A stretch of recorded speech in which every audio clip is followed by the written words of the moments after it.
What's going on, guys? My name is Nathan. This is the Salty Productions YouTube channel. Today I have a very special video for you all. We are going through all 64 of my current commander decks that I have in paper, many of them proxies, some of them real. I want to give you a good look into them. We'll showcase some of these signature cards, go through the game plan for each commander, and then give it a rating for whether I would really reach for it for any given commander night. We have a little bit of a different setup here. This is my playmat, and I will show you just a second all of the decks that we need to get through. So I'm going to go ahead and kick us off. But before we do, leave a rating on the video if you enjoy this type of content, and subscribe if you enjoy Magic content in general, because I make it all the time, and you can be sure to stay tuned for all of my upcoming videos. So let's give you a quick sneak peek here, and you're going to get a little bit of a sneak peek into the Salty Productions setup. So this is the total amount of decks that we have to get through. We've got them all piled up here through the desk, and then even a little section on the right side here. And look at that fancy RGB computer. But this is what we need to get through today. So I have organized these into categories, and we are going to go through them because I've actually tried recording this video once and I only got halfway through in the span of an hour, so I'm trying to keep this short for you guys as well. All right, so let's start with our Jank category. So one of my favorite decks actually is what I call Choice Tribal. Now this is a reanimation style of deck that uses Asuka as the commander, just as a generic mana dork in the command zone, but ultimately every card in this deck is looking to do something fun and give choices to either myself or my opponents. So really the sort of poster boy card for this deck is Fact or Fiction, where we're going to be drawing cards, throwing cards into the graveyard, a Cursed Marauder presenting unfavorable choices to our opponents, and then we're going to be reanimating creatures out of the graveyard. So at its core, this is a reanimation style of deck, which you can see around me off the top here. And then Archfiend of Depravity is a card that we would want to be reanimating, or an Archon of Cruelty, in order to have some big beaters on the board that then present unfavorable choices. And this deck is suboptimal because we are intentionally, by the way, because we're running just fun cards such as Dance with Calamity here, which basically allows you to play blackjack in Magic. This deck is pretty light on the red pips, and I think I have Prisoner's Dilemma, and those might be the only two red cards. But ultimately, I'm a huge fan of Choice Tribal, and I absolutely love playing this deck. The downside, it is a Wooburg deck, so you have to be playing the little mini game of fetching out your colors and so forth. So that's kind of annoying, but this deck is always fun to play with, and it's always fun to play against, and it really keeps your opponents engaged, which is why I really like it. And in addition, because there's so much card advantage just inherent to the deck via playing pretty much every Fact or Fiction effect, you are never really screwed for lands or anything like that. So also very consistent. Then we have my coin flipping tribal deck here, helmed by, of course, Krark the Thumbless and Silas Wren Seeker Adept. Silas is really just the commander so we can get Krark's Thumb back from the graveyard if it does manage to hit the graveyard. There are no combos in this deck intentionally, and instead we're just playing some dumb coin flipping cards. Of course, you have some good stuff with Delina Wild Mage here, and then Rakdos the Showstopper is one of the best cards in the deck because it's essentially just a board wipe that allows you to flip a bunch of coins. And then we're even playing the really fun coin flipping cards like Game of Chaos, which allows you to essentially just bid for life, and then you just lose a bunch of life. And this deck is only, I would really only play it when your opponents are down to kind of participate, right? It's going to be a more casual, more fun type of setting. So you're going to want to really only pull this out, not at sweaty tables, because people just won't participate in your Game of Chaos, and that would be really disappointing. This one I don't reach for quite often because it is pretty suboptimal. And by the way, I guess let me explain. I'll also give a power rating. Instead of using the traditional 1 through 10 scale, I like to condense this down to 5, which I'll actually make a video about that in the future. But essentially, 1 is going to be your Jank deck, so Chair Tribal. 2 is going to be your precon level and not optimized. 3 is going to be your casual decks. Think of this as like your traditional sevens in Commander. Highlander in the power 10 scale. 4 is going to be your optimized casual, so you're playing high power casual but not CEDH, so that would be something like a Jetmir deck that can just power tokens extremely quickly. And then 5 would be actual CEDH. So choice tribal here falls probably along, it's probably about a 3 or 2.5, somewhere around there. It's hovering around that 7 range. Choice tribal is definitely 2. This is not a particularly powerful deck. And could probably hang around with most precons, but I do enjoy doing that just because it's fun to flip coins sometimes and play those sort of fun stuff red cards. And then we'll move to Raga Jaga Ramp. So this one is in the jank category because well, it was built by my friends actually for my bachelor party, which is really cool, and I have not changed a single card in the deck just because it is kind of near and dear to my heart here. But I just include it in the jank category because there are some suboptimal cards that we're playing for the memes, really. So there's sort of a running joke in our play group about how, blue's the worst color ever. One of our friends really loves blue. And so we have some like vexing shushers, for example, just because we want to hate on those blue decks. But really what this deck is looking to do is make a bunch of mana dorks. So Awaken the Woods is kind of a poster boy for the deck, in addition to Leyline of Abundance, doubling up our mana production from our mana dorks. And then there is, a lot of pumping, of course, that Raga Jaga can do. And that is, a pretty fun game plan. I don't reach for this deck quite often just because I think the game plan is pretty straightforward. It's really just play a bunch of mana dorks, pump them up, and then swing out and potentially get that buff off of Raga Jaga. So that I tend to not play a lot of mana dork heavy game plans where the game plan is just to ramp and then swing out, just because so many of my tribal decks, in fact 16 of my 64 tribal decks, really are that game plan where you just go wide and then buff out for the win. So but I do really like this deck nostalgically for just because my friend group built it for me before I got married. So that's awesome, and shout out to my friend Carter for leading the charge on that. So that is my jank deck category. Weighing in at 500 pounds, in the red corner, we have our Voltron decks that have some big, beefy, chunky boys. First off, we'll go through Cathrall Aspect Warper. So this commander cares about sending creatures with keywords into your graveyard. So really the game plan here is to be milling cards into your graveyard with like a Satyr Wayfinder type of effect, so that you can get a card like Zetalpo Primal Dawn, which has pretty much every keyword under the sun on it. And then we're going to play Cathrall. It's going to be buffed up to a ton of power and toughness, and then we're going to double its power somehow in order to essentially one-shot somebody. So the best case scenario here is you would have Hexproof, Trample, and Double Strike, and Indestructible when Cathrall comes out, and you typically don't want to play Cathrall until those conditions can be met.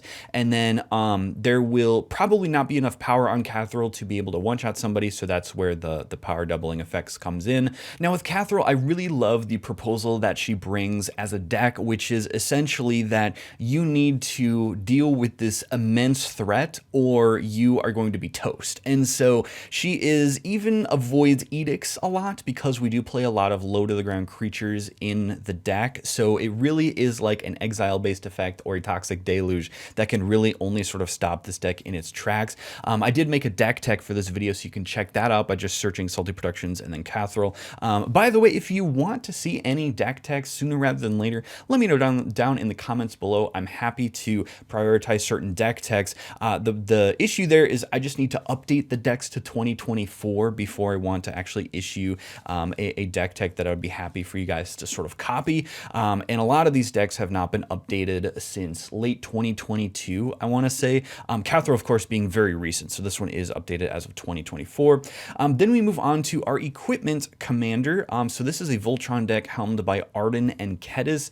I've thought about replacing Kedis with a different red partner commander. I had it as Bruce Tarl at one point because Kedis does sort of get you killed by moving all of the damage that your opponents would receive, that one person would receive onto the rest of your opponents, so people just sort of quake in their boots when they see that. But Arden essentially allows you to equip stuff for free to him or her, I think him, and so that's sort of the game plan, right? We just want to be playing out equipment, equipping it for free, and and then swinging out.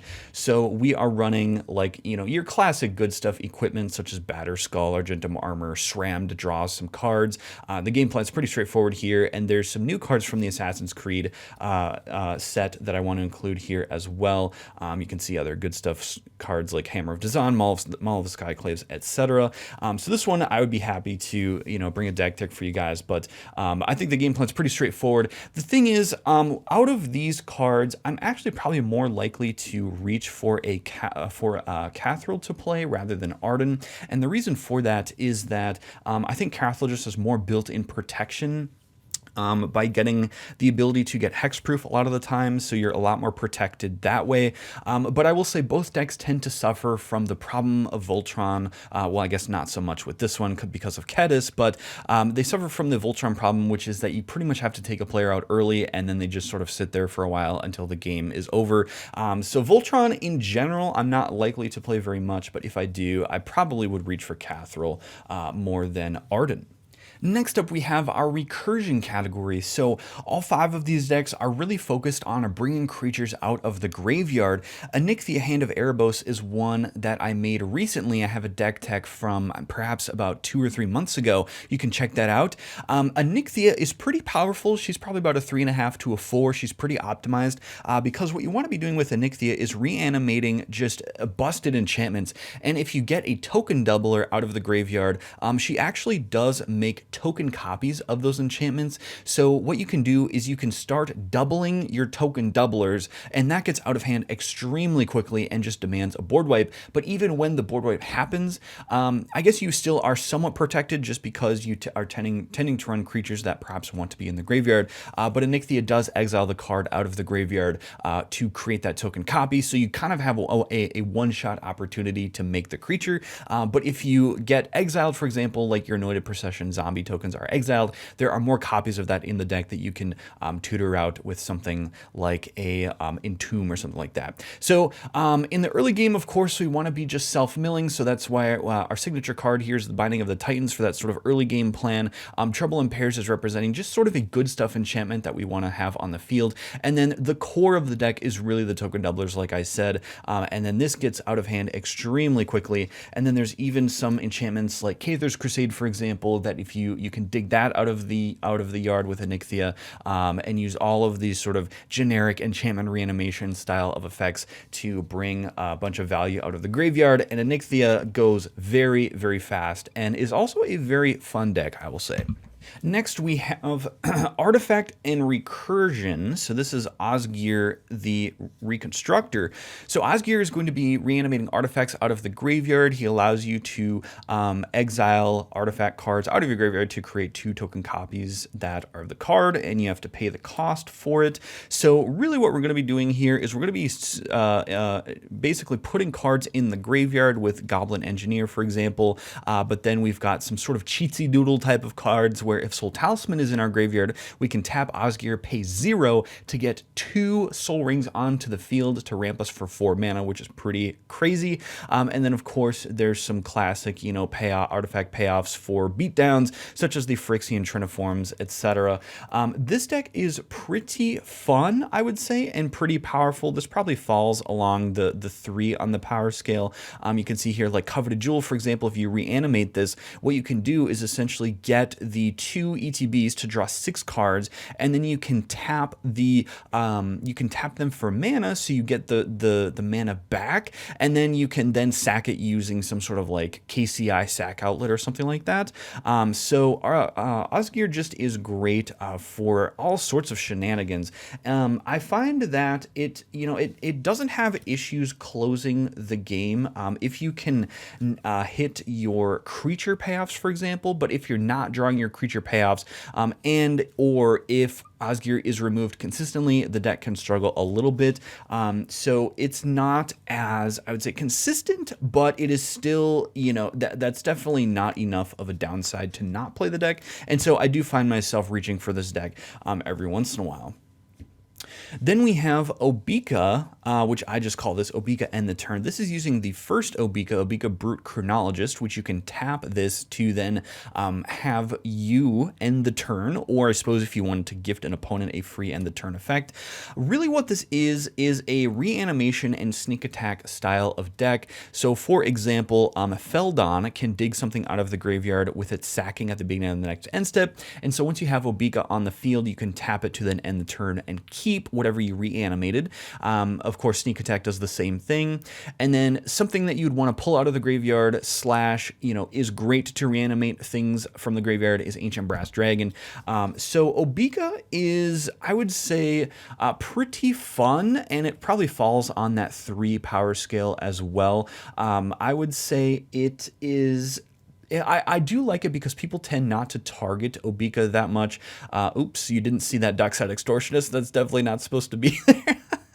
I promise, guys, it is a 3. We don't have any infinite combos with Dockside. But what I really like about Obika is that she tends not to be targeted because people don't really see her as that much of a threat, because you really have to... have the other side of the coin for her to be good, and she can be kind of annoying to play against because you're just reanimating stuff out of the graveyard, so like even board wipes don't really work that well against the deck. But I don't play it that often just because I think it's kind of, I don't know, it's just one that just doesn't readily come to mind whenever I'm, considering decks to play at Commander Night. And I feel like if I were to play a reanimation style of deck, I'd go for something that's more straightforward, such as Arami or Onyxia. So that's kind of, I don't know, it's just kind of where my head is at. But she was definitely a fun build just because she's just different. So, all right, then we'll move on to my highest power reanimation deck here with Arami. So Arami pulls cards out of the graveyard and makes myriad tokens of those, and then they get sacrifice them at the beginning of the next end step. So we use that sack outlet for some absolutely bonkers shenanigans. But ultimately what this is looking to do is play a lot of interaction. This is very interaction heavy because we're playing a lot of edicts. So like your Plague Crafter style of effects, Dusk Mangler is an incredible value card to get out of the graveyard because you can avoid the casting cost, and when it ETBs, each opponent sacks a creature, discards a card, and loses 4 life. And then we can do some shenanigans with Mirkwood Bats because whenever you create or sacrifice a token, each opponent loses 1 life, which we will get both on the enter and exit of Arami being activated there. And of course, Arami requires you to exile cards from your graveyard, so we need to run as much self-mill as possible. And then Gilded Drake will essentially allow you to take control of creatures, and then I believe those tokens are sacked, so then you essentially have a free theft effect with Gilded Drake. But what are we sort of looking to do? This deck is a little mean, and this deck I think falls on the 4 out of 5 on the power spectrum. We're really looking to just generate as much degenerate stuff on the field as we can, and I'm looking for, there's like a 2-drop that has an insane, oh, we got Sundial of the Infinite there, so we can keep the tokens, in fact, but we are running Grave Titan just as a way. So if you get something like Grave Titan out, right, or maybe, let's go back to, I think I saw this, it's at the top, Abhorrent Overlord. So if you were to exile a Abhorrent Overlord and then have it enter, you then have Arami, the Arami pip, and then 3 copies of the Abhorrent Overlord, so you would get 7 black pips off of this, and then it would create so each would create 7 1/1 black Harpy creature tokens, so you get 21 1/1 Harpy creature tokens with flying just by activating Arami and casting the Abhorrent Overlord, so that's pretty insane. And then I wanted to show you one other degenerate interaction here that I have to dig through to find, but it's an interaction that I'm really proud of. Of course, we've got our Sir Conrad. Oh, here we go, Floating Dream Zubera. So this is an interesting effect because whenever it is put into a graveyard from play, draw a card for each Zubera put into a graveyard from play this turn. So if you get 3 Zuberas on the field with Arami's activation, and then they all die at end of turn, they each see each other dying. So you would draw essentially 9 cards if they all die at once, which is just absolutely degenerate. And it is, let's see, it gains Encore, so you have to pay its mana cost. So really you'd only pay 2 mana to draw 9 cards, which is just absolutely insane. thought-provoking. So Arami, very fun, very interaction heavy. I do like to play decks that have interaction built into their top end, but what I've noticed is that sometimes the deck will suffer from the shields down phenomenon, which is if you can't get the creatures to stay around, sometimes you only have Arami on the field, and that kind of sucks. But even if Arami is targeted, we are happy to cast Arami for 5 mana because she is just that good and that undercosted as a 3-drop. But this one you have to be ready to play for your pod anyway. Your pod has to be ready for a very interaction heavy deck, and so that's why I don't play it all the time. But in those higher power pods, like the, I guess you could call it like an 8 or 9 style of pod on the 10 scale, I'm happy to pull out Arami. And then finally we have Carador, which is more of an aristocrat's style of build. So Carador is looking to be more toolboxy.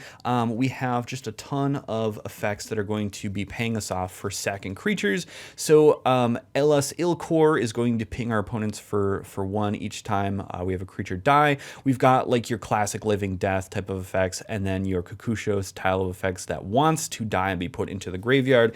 So Carador is very toolboxy and is one of my oldest decks. I think my first deck ever that I like spent a lot of time building was a Xenagos God of Revels deck, which I'll actually cover here. I still have a modern version built, but then Carador was next because I really hated being board wiped, and so I wanted to build kind of a toolboxy deck that wants creatures to die to avoid the board wipes. And so we're running all of these sort of traditional Abzan aristocrat style of decks here. Stitcher Supplier, of course, to fill our graveyard, etc., etc. And Carador, of course, cheats the commander decks, so that's just pretty great as well.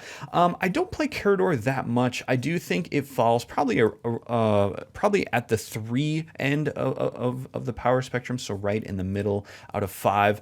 But I just don't find myself playing Carador that much, just because I don't know what it is. I just don't find aristocrats that appealing as an archetype. So, but if I do want a deck where I just want to feel safe all the time, and I don't care about creatures dying and I don't care about board wipes, then I would reach for Carador. So those are my graveyard and recursion style decks. Next up, if you like playing with things, just anything, you want a lot of things on your board, artifact decks are the archetype for you. So starting off here, we have Tivit, Seller of Secrets, which is sort of your traditional artifact deck, or at least the way that I think about it, because we're going to be making a lot of treasures and clues. Of course, Tivit's ETB, you get at least 5 artifacts off of that, and you're most of the time going to be voting for treasures for yourself, and then clues from your opponents. So, but if you wanted to build this like voting style, you can certainly do that as well. I actually did build Tivit as a voting style deck first, and then I was like, you know what, I'm just gonna give in to the artifact build and just go degenerate with it. So of course we're going to be making all of the artifacts. Noble's Purse is going to ramp us, but also just put more artifacts on our board, and specifically treasures, which we can have payoffs for. Nettle Cyst, of course, paying us off for the number of artifacts that we have on the field. And then we have our finisher. So the best finisher in the deck really is Cyberdrive Awakener. I've killed so many people with this card. It is just a ton of fun because it turns all of your token artifacts into 4/4s with flying, in fact. So these are just pretty great.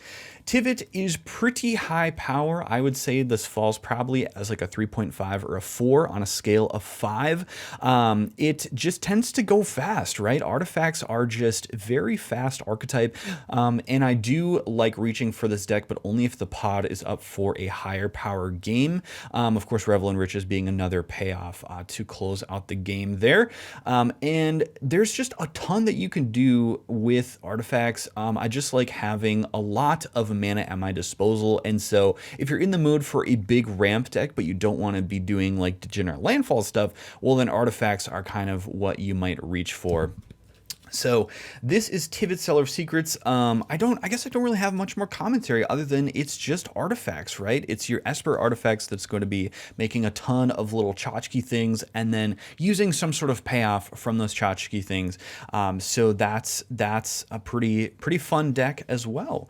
Then we, of course, because everybody needs to have a Prosper deck, we have Prosper Tomebound. So this is going to be a treasure-focused artifact deck, and Prosper, of course, course, generates us card advantage and mana at the same time, which I do enjoy, and it has Death Touch for some reason.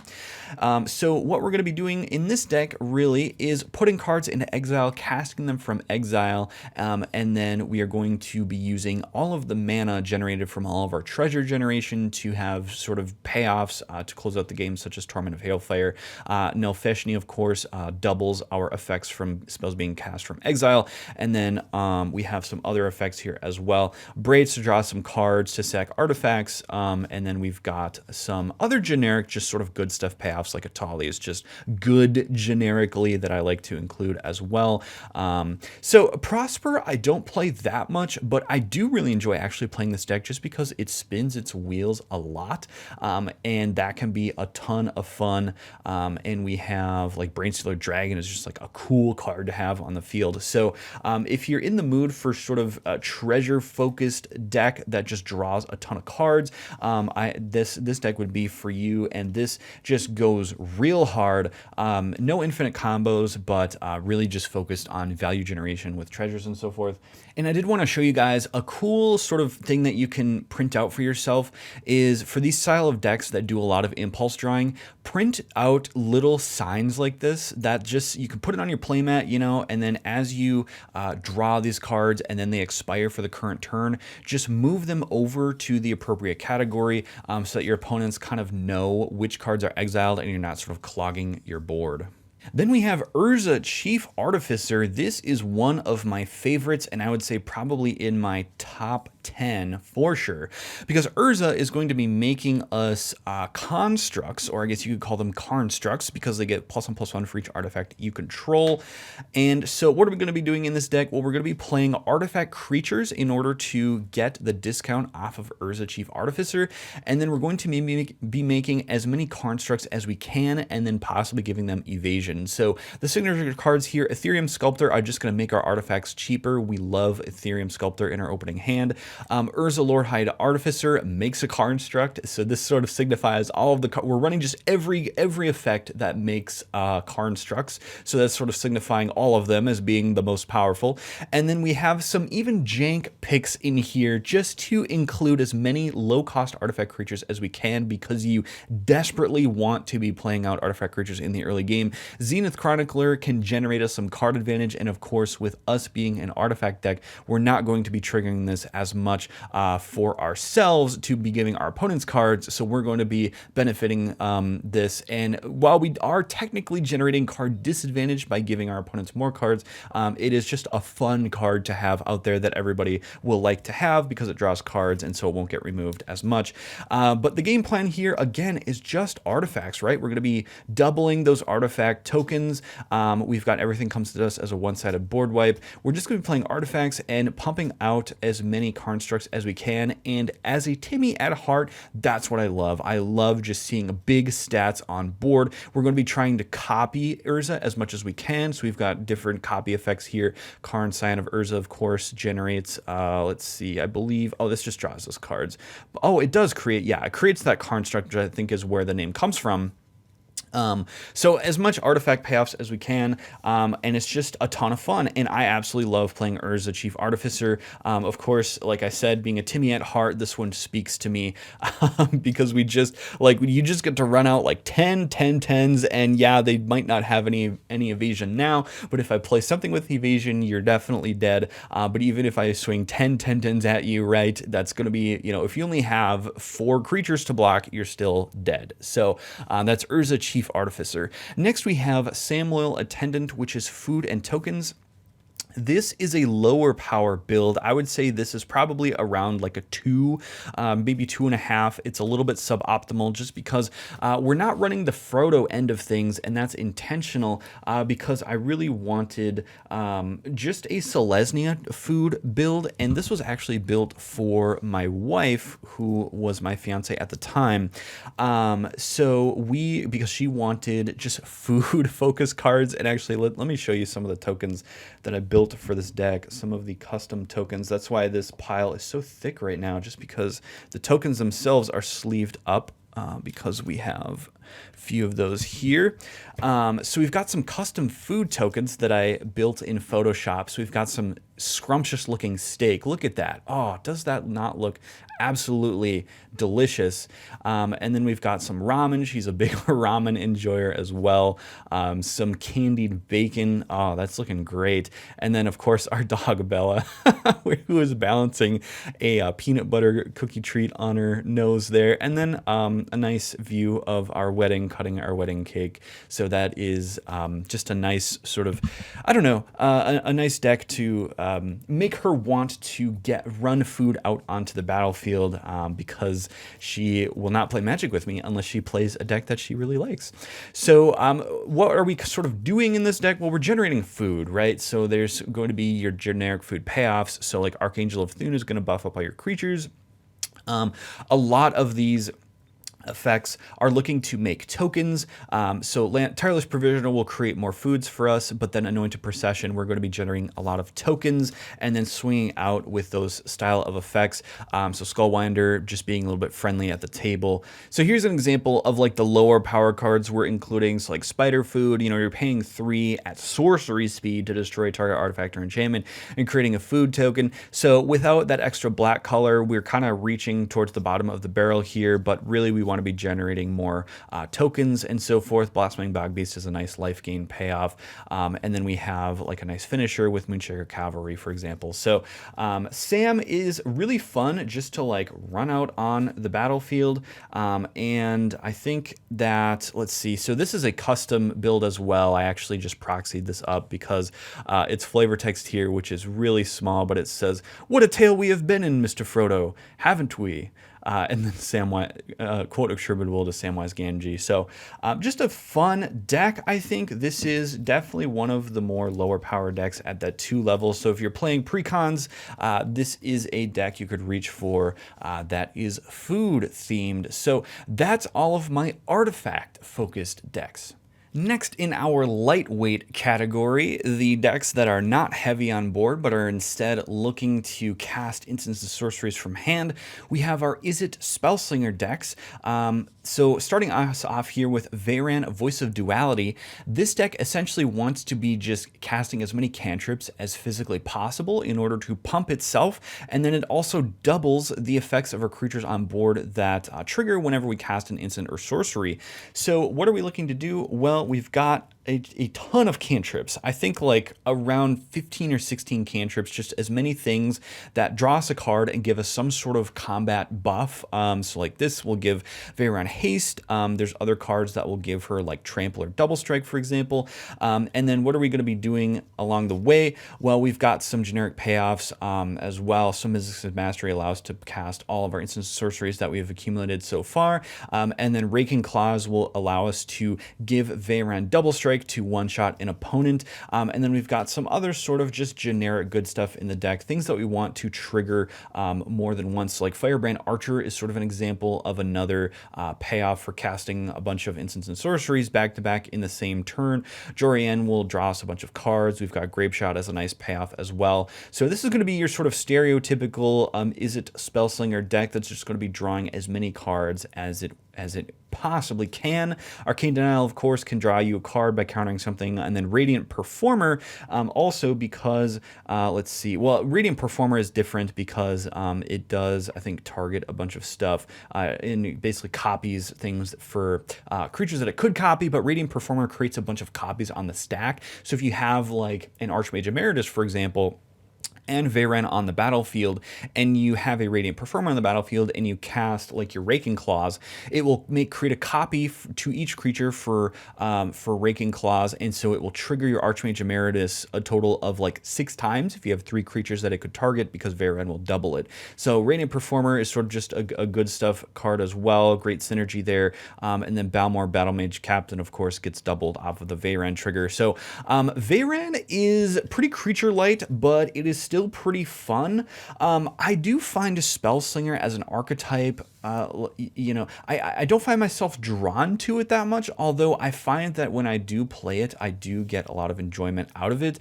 It's just that I think that it suffers from the shields down problem that often Spellslinger can be plagued with, which is that if you're being attacked by, you know, 6/6/6s, you're just forced to take it because you don't want to lose your valuable creatures on board because there are so few of them. And so I find that I don't reach for this deck often, although because I sort of subconsciously care about it, I actually do keep this deck up to date quite a bit with all of these sort of best cantrips and stuff that come out. So it's one of those decks that I like obsessively build with and brew with, but I don't play that much, if that makes sense. So it's just kind of fits into a weird slot there, but I'd say this probably falls into the power level 3 or something around there. And then we have Mizzix of the Is Magnus, which is going to be X spells. So Mizzix gives you experience counters for each instant and sorcery you cast, and for each, or I'm sorry, whenever it's greater than the number of experience counters you have, and then they get a discount based on the number of experience counters you have. So really, what are we going to be doing?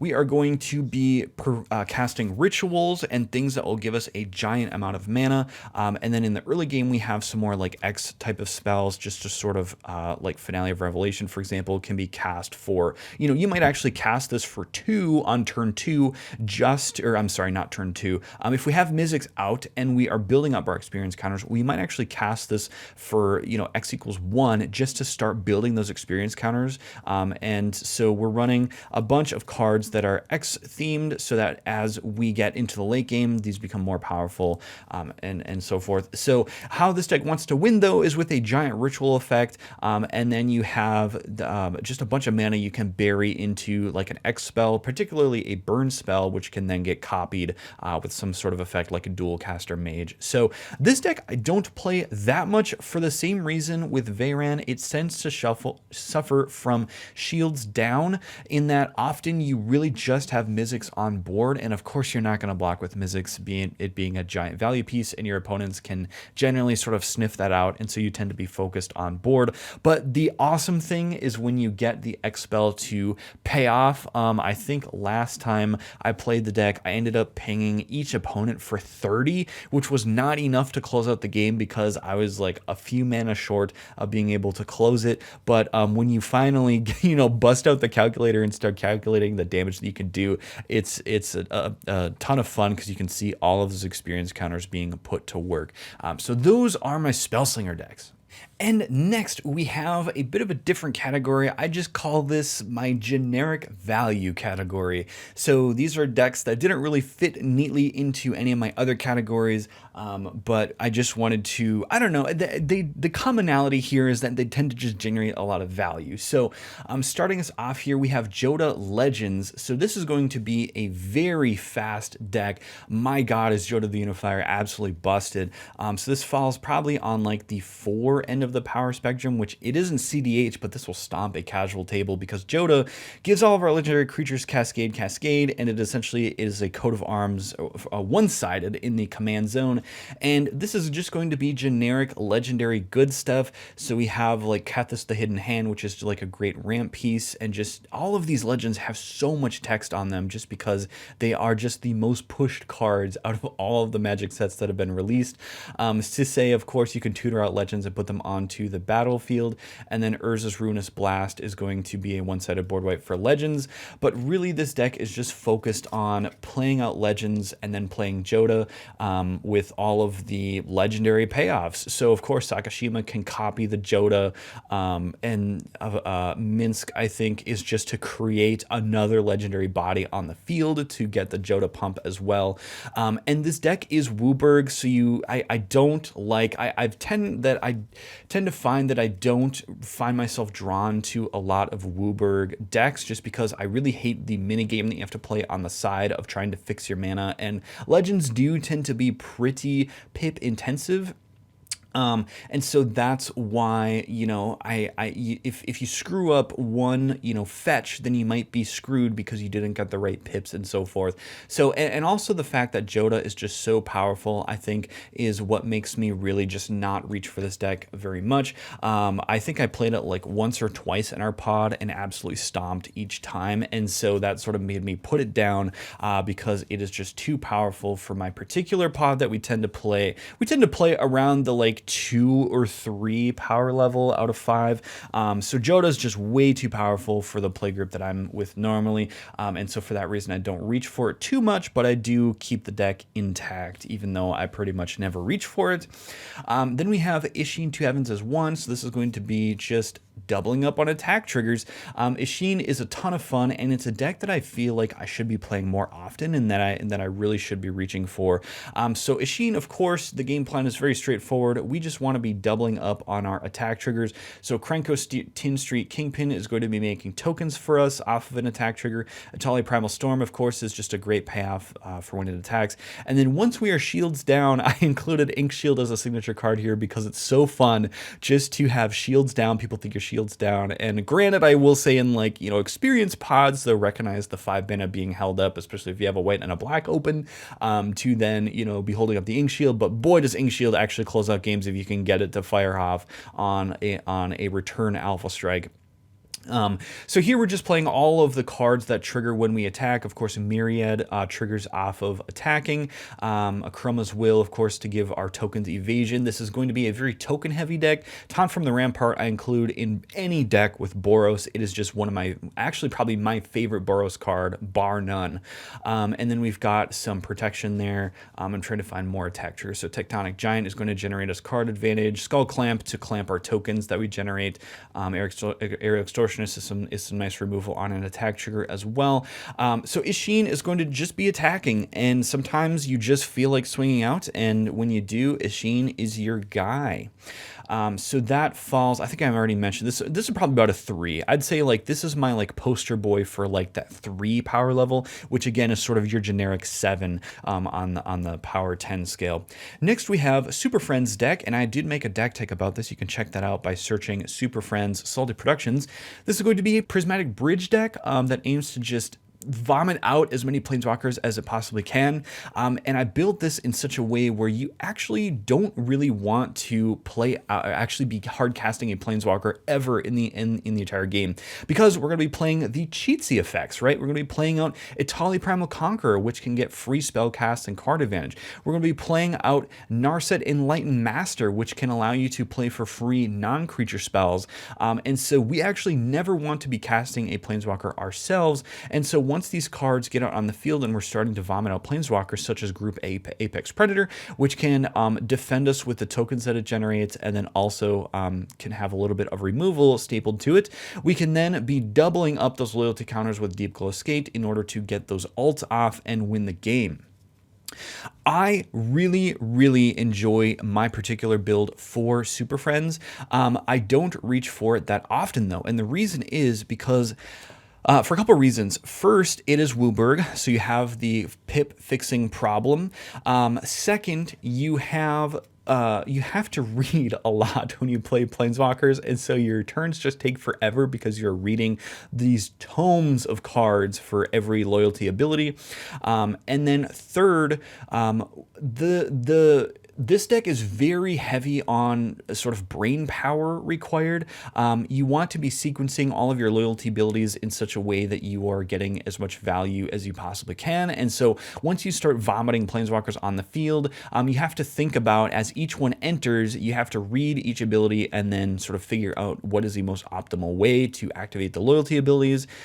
So for that reason, I don't really play this too often. Although when I did, boy, did this thing just absolutely wreck. I think I got a win off of the Nicol Bolas God Pharaoh combined with Nicol Bolas Dragon God on the field. So essentially you just exile everything and then you win the game off of that -8. So I had 2 ults back to back, which is pretty crazy. But yeah, this solves the problem. This deck solves the problem that planeswalkers have in Commander, which is that your planeswalkers are very vulnerable to creature attacks. And so my thinking there was, well, why would I care about protecting my planeswalkers and defending only one planeswalker when I could just create a bunch of essentially health on board for my opponents to attack, so that we're not just always, you know, protecting 1 or 2 planeswalkers.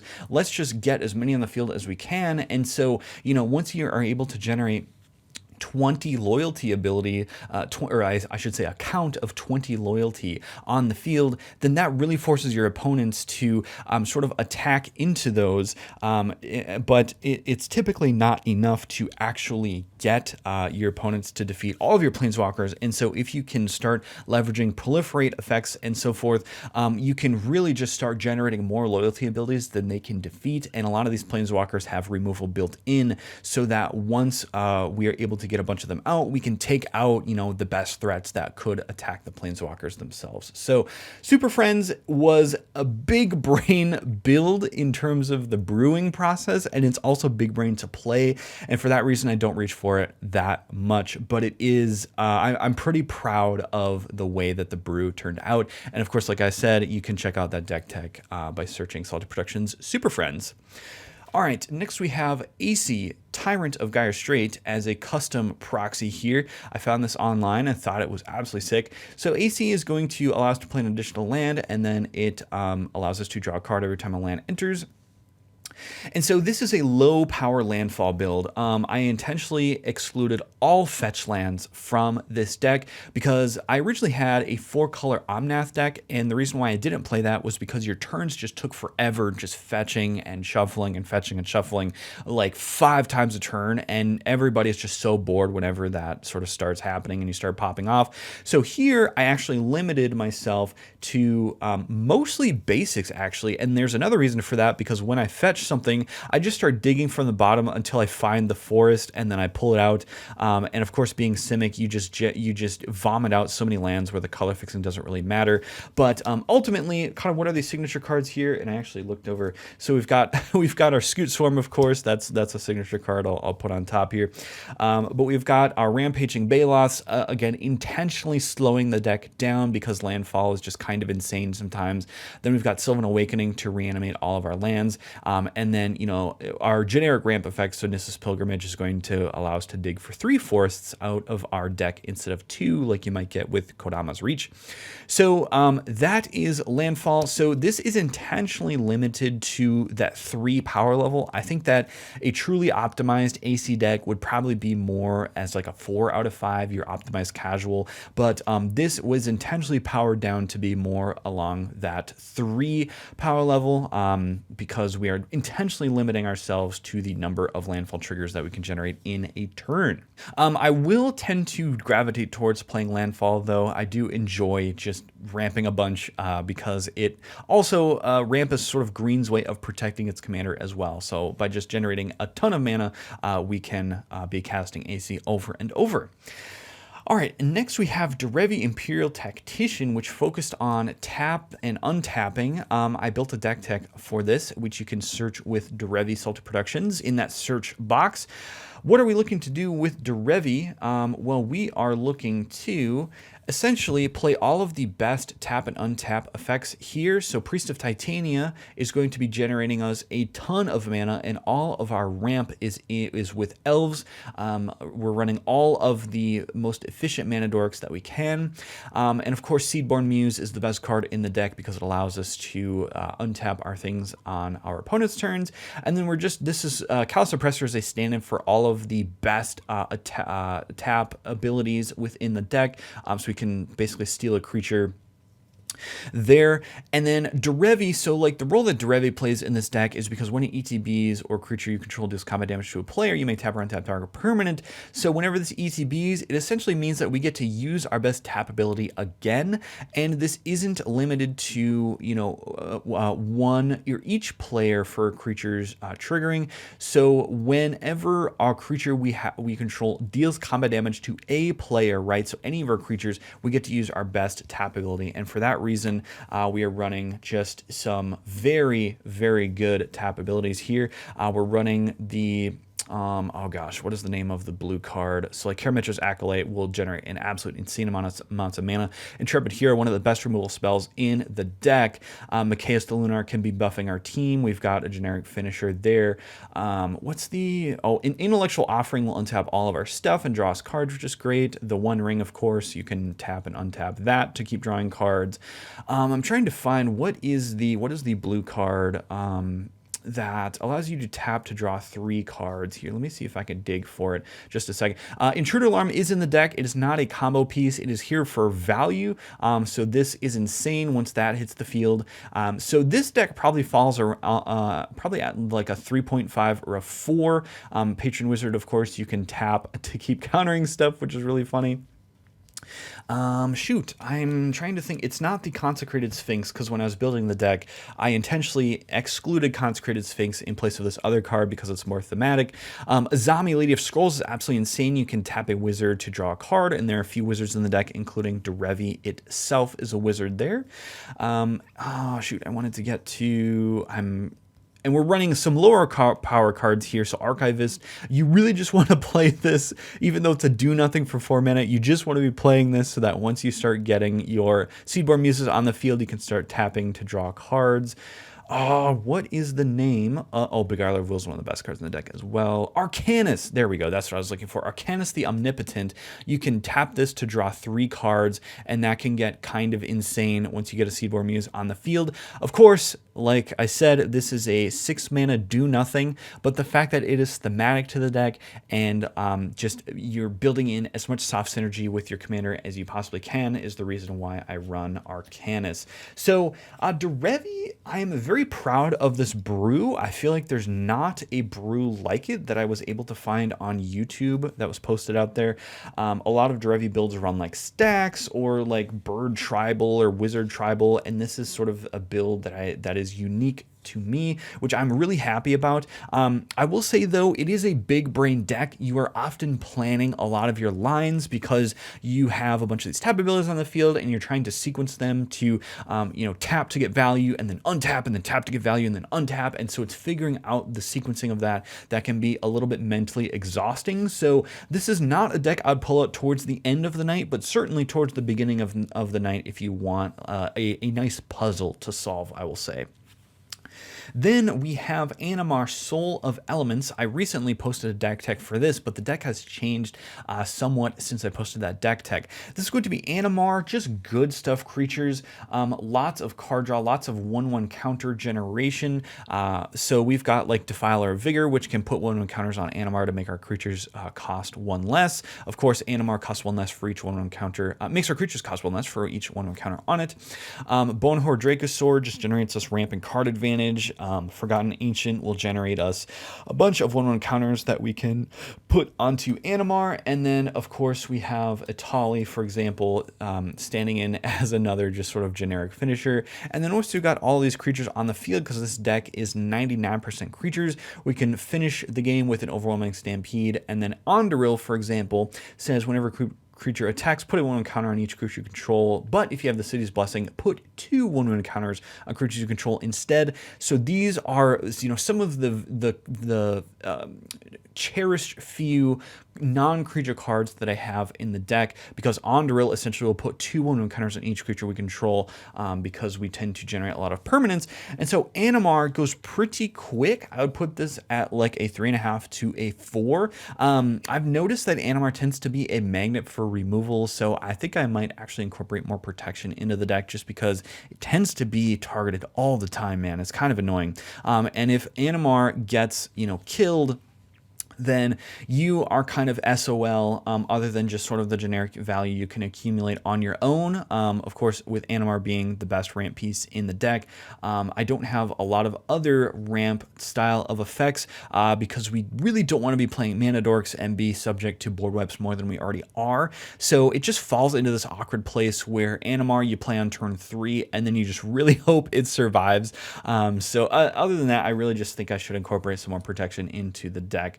So this is my value category, and so all of these I really like a lot, with the exception of Joda I probably wouldn't reach for in any given night, and Super Friends I probably wouldn't reach for in any given night either. But like these 4 I'm very happy with, just because I just love the being in Value Town in Magic. That's like why I play the game. So that is the value category.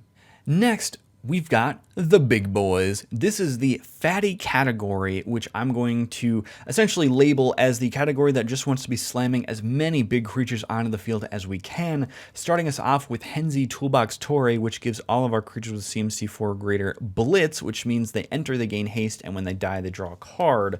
Henzi is so much fun because he is pretty much everything you could ask for. Because he says Blitz costs, you pay cost 1 less to cast for each time you've cast your commander from the command zone this game. He is protected against removal because when you cast him for 5, you get a further discount. He allows you to draw cards, giving your creatures Blitz. Blitz, of course, when they die, they draw a card, and he gives you mana advantage. So he is everything you would want in a commander, right? He gives you ramp, he gives you card advantage, and he essentially protects himself, kind of in quotes. Really, it just means that you are not penalized for casting him again. So this is a fatty deck with kind of an aristocrats payoff sub-theme. So for example, Yogg, once you blitz out a creature, you can sack it with Yogg to draw a card and then draw 2 cards off of that creature dying. And because of that, because you're drawing so many cards, by the way, you are very consistent in hitting your land drops.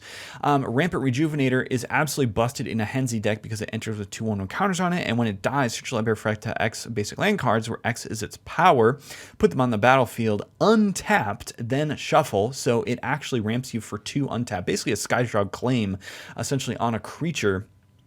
And then Old Gnawbone, of course, being the signature card that you would want to be playing just to, in the late game, just to generate a ton of value there. So Henzi is a ton of fun, and I would reach for this deck quite a bit. I always feel like I'm cheating when I play Henzi because there's so many just busted things you can do. Like Tree of Perdition, you blitz this out, you give it haste, and then you exchange target opponent's life total with its toughness, which is 13. So just absolutely crazy. Midnight Reaper will draw a card every time you blitz out a creature from a dying. Skull Clamp, every time something dies, you draw 2 cards. I mean, this really combines the best of what Jund has to offer. World Shaper, when it dies, put all land cards from a graveyard onto the battlefield. Field of the Dead is going to create us a bunch of tokens. So really, you're just slamming these giant creatures and then getting further payoffs off of them dying. I mean, Ancient Copper Dragon, right? What is the #1 downside of the Ancient Dragons? You need to give them haste, and Henzi does that job. So Ancient Copper Dragon can generate just basically will close out a game for you on its own. And I think that arguably Henzi is the best Jund commander to have ever been printed, both from a power perspective and from a fun perspective. Now, of course, you know, this is excluding the CEDH territory, but for casual, I think Henzi is just an absolutely fantastic option.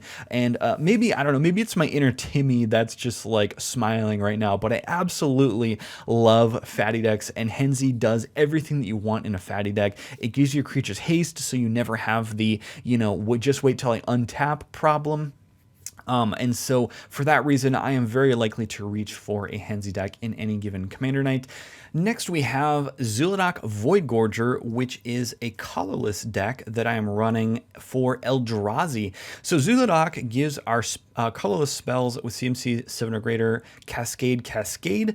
I know that there were a few new Eldrazi commanders released with Modern Horizons 3, but I intentionally wanted to build both a colorless deck and an Eldrazi deck at the same time, and Zul'Adak fit that bill exactly. So what are we going to be doing with this deck? Well, we're pretty heavy on artifacts, and I actually reflected this in the name of the deck's title that I have online, which is that Zul'Adak dies to Vandal Blast. That's the name of the deck title because we are running all of the artifacts to power out Eldrazi's. So we've got Metalworker, which is a great artifact payoff here. Dreamstone Hedron in the mid game. You know, we're still going to be ramping just because Eldrazi's are so dang expensive.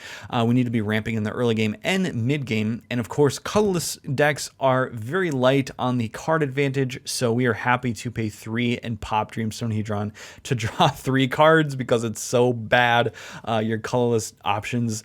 And then finally in the late game, we can play out our Eldrazi. So we've got like a Flare of Loyalties, sort of signifying the Eldrazi payoffs here. The nice thing with colorless decks is that because you're not pip fixing, you can play as many utility lands as you want. And in fact, that was sort of a fun part of the brewing process, was trying to get as much utility into the mana base as we possibly can. Zephyrian Void, for example, is just a free scry. We can have, for example, Demolition Field for land removal, Caverner's Souls, naming Eldrazi's can make them uncounterable.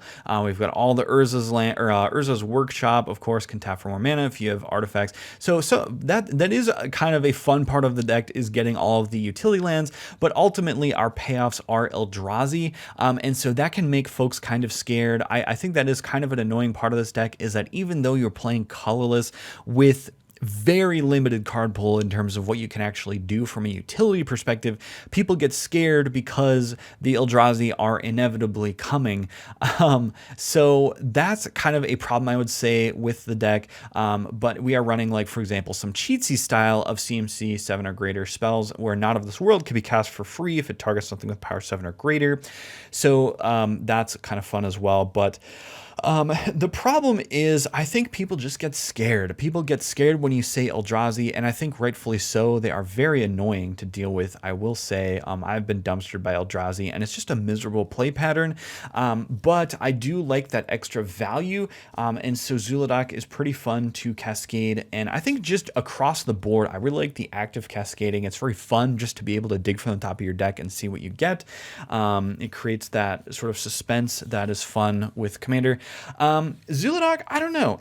I think it's fun every once in a while because it is colorless, and oftentimes I guess you can sort of use that in negotiation for attacks and politicking to say, like, hey, I don't have counter spells, right? I don't have 1-mana protection spells like, I don't know, that red or green or white might have. I don't have, you know, a ton of board wipes. I think there's like a 7 CMC board wipe that the deck does run just because it's meant for Eldrazi. But at the end of the day, you are in colorless, and so you are very vulnerable to artifact wipes. So if somebody has a Vandal Blast, if somebody has a Bane of Progress, I mean, your game is done. And so I've noticed that I'd put this deck probably along the sort of 3 or maybe 2.5 on the power spectrum, just because colorless limits you so much to your card pool. So, but regardless of that, I am still willing to run it because I just like the I like the play pattern of just ramping, and then you just cast this big haymaker. Again, the inner Timmy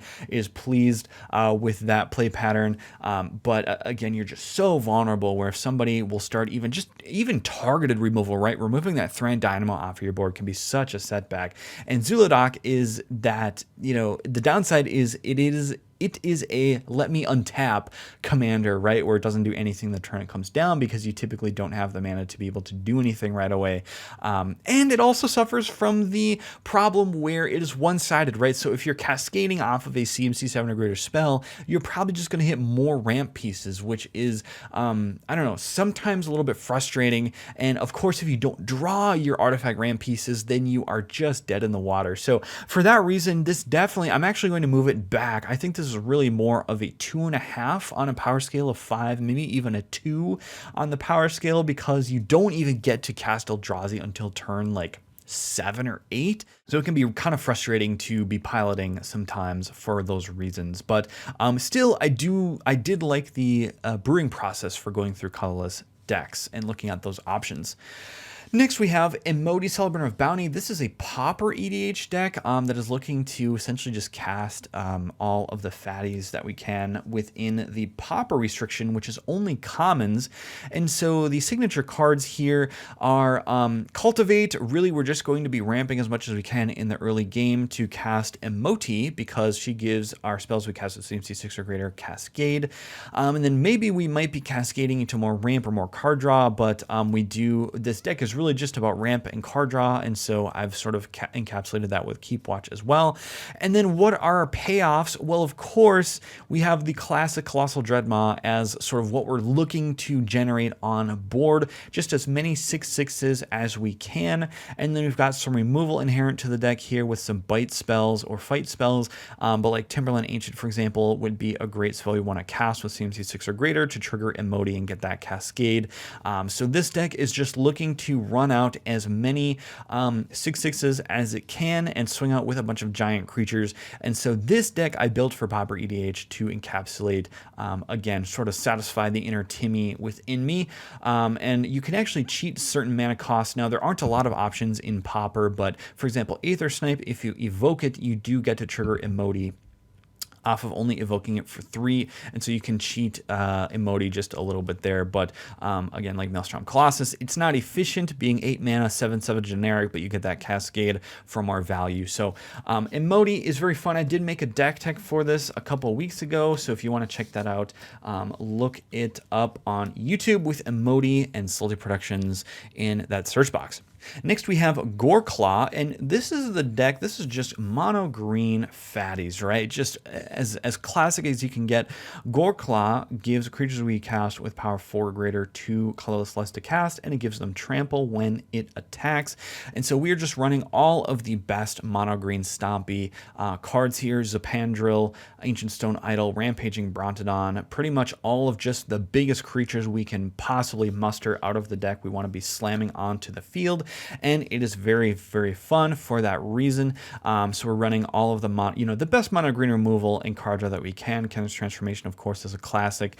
So these are just going to be generically good green creatures. And for that reason, I actually do enjoy playing Goreclaw because there is ramp built into the command zone. So you actually you have a lot of consistency in terms of casting out these giant creatures.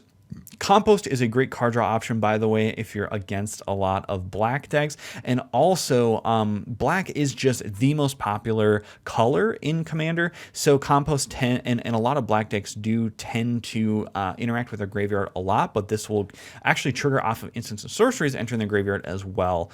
So Compost is a great option for card draw. The removal is a little bit limited. I will say mono green just doesn't have the best removal, and I think I probably need to incorporate some more bite and fight spells in this deck. But that is Goreclaw, and this is probably the deck that I would be most likely to hand to a new player, just because green Stompy is just such a nice archetype to start out with. The game plan is very straightforward, not a lot of tricks being pulled. And you get that consistency again with your ramp being sort of in the command zone. But Goreclaw, I would say, probably falls along a 3 out of 5 on the power scale. Next, we have Xenagos, God of Revels. So this is going to be another sort of gruel fatty deck. There's not that much different between Xenagos and Goreclaw, but I do keep this deck built together, even though I don't reach for it that often, just because I think red brings something new to the table. So Atarka, of course, is going to... So Xenagos here, let me actually read the commander. Xenagos is going to be valuable because at the beginning of combat on our turn, another target creature we control gets haste and +X/+X until end of turn, where X is this creature's power. So you have a power doubler and haste enabler in the command zone, and often it is indestructible. And so if we combine that with cards like Atarka World Render, it turns this into essentially a 12/8 flying trample double strike, which is kind of insane when you swing out with an Atarka. But then we've got some other good stuff here, Ilarg the Raised Boar, etc. And then Karlach, of course. So Xenagos will trigger at the beginning of each combat, and so if you can generate extra combats, you get further pumping going on there. And there's, I think, a new extra combat spell from Outlaws of Thunder Junction that I should probably put into this deck. Xenagos, so it's one of my oldest decks, and I have kept it up to date. For the most part, I guess. I think the last I updated this was maybe in late 2022 or early 2023, something like that. But Xenagos is pretty fun just because it fixes the problem of just wait till I untap in the Gruul colors. And red gives you access to more haste enablers as well, and extra combats. So this is just a different spin on Gruul Stompy, and I do find that this deck can be tough to play against if you don't have removal at the ready. I mean, once you start slamming like Balefire Dragons, it's like, holy crap, we need to remove that now. And it's like every threat that you slam down is another, Avengers level threat. So for that reason, I do enjoy Xenagos. It's just very scary to play against. The downside being, of course, you have to take the turn off to cast Xenagos before you sort of get to that level of value. But we do run a lot of the Cultivate type of effects to guarantee that we can cast Xenagos on turn 4 or turn 3 I'm sorry, turn 4 by playing that cultivate, for example, on turn 3, and then we have the lands necessary to cast it for 5 next turn. So that is Xenagos, God of Revels, and that will conclude my fatty decks. This is some of my favorite category of decks. Again, like I said, I am most likely to reach for these during our Commander nights, specifically Henzi or Goreclaw or Xenagos. I think I'm most likely to play, and I just have a ton of fun slamming big creatures onto the board. Now, no Magic player would be complete in their archetype builds without dipping into the control archetypes, starting us off here with Marisi, Breaker of the Coil, which I think is my personal favorite control style of deck because it is still pretty heavy creature focused and on board focused, so you don't suffer from the shields down problem. Marisi says your opponents can't cast spells during combat, and then whenever creature controls does combat damage to a player, goad each creature that player controls. So we're running some evasive low drops here so that once we slam Marisi, we can start goading our opponent's entire boards, which is encapsulated, for example, off the top here with Soltari Foot Soldier, which is just a 1/1 for 1 with Shadow, which basically means it's unblockable. And so here what we're looking to do is really just goad our opponent's stuff until we are ready to swing out for the win ourselves. So Taunt from the Rampart, again, just one of the best cards in Boros that has ever been printed. This deals insane amounts of damage by goading all creatures your opponents control. Geode Rager, of course, is going to be able to goad each creature target player controls on every landfall.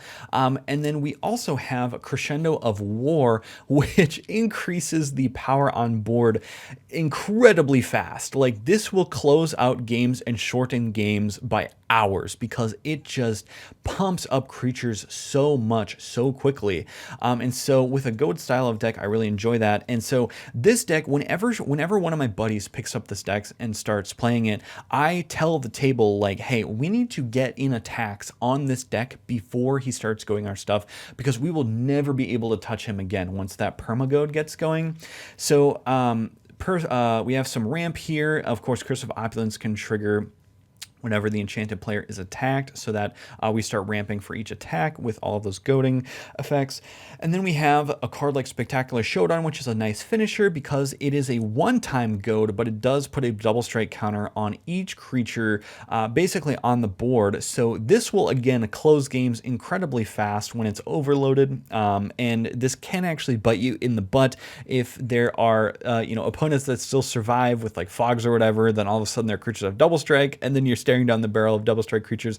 But the fact that this can blow up in your face is why I love it so much, and I keep it in the deck. But like Selfish Spirit is exactly what we want to be playing on turn 2, because not only is it board protection with Marisi, but we can get in for some damage, and it is very evasive there. Giselle is going to be a nice damage doubler. Mob Rule, of course, if we can't get goads on our opponents, well, then let's just take control of our creatures and finish the job ourselves. So this is going to be sort of a control Naya deck that is going to be looking to essentially just goad as much as we can. And yeah, I don't know, there's not much more to say other than that. I think it is very fun. Honestly, this is probably the deck that I'd be most likely to reach for within these set of 3 decks here, because it has green and red, which is like perfect for me. And honestly, either Naya or Temur are in contention for my most favorite color combinations. So I think for that reason, Marisi is pretty high on my likely to playlist, and I'd say this falls kind of on that 3 on the Power 5 spectrum. Then we have a deck. I wasn't a deck tech necessarily, but I did a turbo brew of this deck on my YouTube channel. You can search up, I think 3-for-1 Tribal perhaps, and then Selected Productions. I think you'd be able to find it. This deck is looking to play all of the 3-for-1 effects in Commander, with Asika acting as just a mana dork in the command zone, although technically you could play it for the Prismatic Bridge, I believe. But this is going to run all of the cards that just say for each opponent or for each player. So Unexplained Absence is going to net you 3 removals off of 1 card. Molten Primordial, for each opponent, gain control of a creature they control, and then you can swing with them. And then of course we're playing the best 3-for-1 card pretty much in the game, in the format, which is Soul Shatter, which is going to be sort of what I think of as a reverse Jessica's Will because you take away their most amount of mana, and you take away essentially 3 pieces off of their board, whereas Jessica's Will generates you a bunch of mana and generates you 3 cards off of your deck. And then the rest of the deck is really just as much value generation as we can, right? So Valky, God of Lies, is going to trigger for each opponent to discard, I believe it's exile a card, but then I think it's the backside we'd probably be playing it for as well. Italia is going to trigger for each player to get card advantage there. Intellect Devour. So this deck rather, is really just as much card advantage as we can just jam into one deck. I mean, we're running suboptimal cards like Siphon Flesh, but because it says each other player, it's an edict effect for your opponents, and then you are going to benefit off of that. So this is just sort of a really fun deck. Aloran Searing Light doing a good impression of Soul Shatter as well. Juvenile Mist Dragon is honestly not even that powerful, but again, it's just going to be thematic with the deck as well. So Braids triggering for each opponent, Havoc Eater triggering for each opponent. So this deck I actually like a lot. I am a huge fan of these types of effects, but I wouldn't reach for it, I don't think, unless the pod is up for a control style of deck. So, you know, some people get salty if you are running, you know, excessive control against their stuff, and this deck does kind of run a lot of interaction. So for that reason, I think, you know, I wouldn't play it all the time, but as long as the pod is down for a control deck being at the table, I am more than willing to play this deck, and I have a ton of fun with this deck because it is just generates so much card advantage that it is kind of crazy. So this one I would put, again, maybe at like a 3 power level, maybe even a 2.5, just because it does, I don't know, I think the finishers category probably needs some work on this, but it does generate a ton of card advantage, and that's a ton of fun. And then finally move on to Pramicon Sky Rampart, which is my only actual sweaty control and combo deck. This is probably going to be on a 4 of the power spectrum. So Pramicon is just leading the deck as essentially a protection piece because it redirects your combats. So this is going to be able to negate combats, and it forces a removal spell from your opponents as well. So it's sort of like 3 mana bait out an opponent's removal spell, because what we're actually going to be doing is controlling the board and digging through our deck until we can hit a Kiki Infinite combo. So these are sort of the signature cards for what the deck is looking to do. Early game, we want to play out Pramicon and turn off combat. Once Pramicon is on the field, then we want to start digging with combat turned off, essentially. So Memory Deluge, look at the top X cards, where X is the amount of mana spent to cast a spell, and that's so that you can flash back to look at even more cards. So Memory Deluge can dig you pretty deep. And then we're going to be playing all of the exile and just the best board wipes that we possibly can to avoid the Aristocrats' death payoffs. So Terminus, for example, Farewell. I think there's another few effects. I think we are running like Blast Act and Vanquish the Horde just because they're so cheap. So that we can start digging through our deck with a multi-spell on that turn. But we're running all of the expensive board wipes just because we want to be keeping the board clear until we can finally hit our Kiki combo. And of course, this combos with like Zealous Conscripts, and there's a few other cards, I believe, that would... there's an equipment, I think, as well, which is why Open the Armory is in here as like a secondary backup win con. But we're running all of the degenerate card draw, right? So like Consecrated Sphinx, Rhystic Studies in the deck. It's one of the only decks that I have Rhystic Study in, just because I hate Rhystic Study, but we're running it for just the raw card draw. Of course, into the story, you can get that discount to draw more cards. Muddle the Mixture, you can tutor for cards. Let me see. Okay, so Banishing Knack is part of an infinite combo here. Supreme Verdict is a nice board wipe. We've got some counter spells to protect ourselves. Dockside again, just the degenerate cards just to generate us as much mana as we can to get to the combo that we need. Coercive Recruiter is part of a backup combo.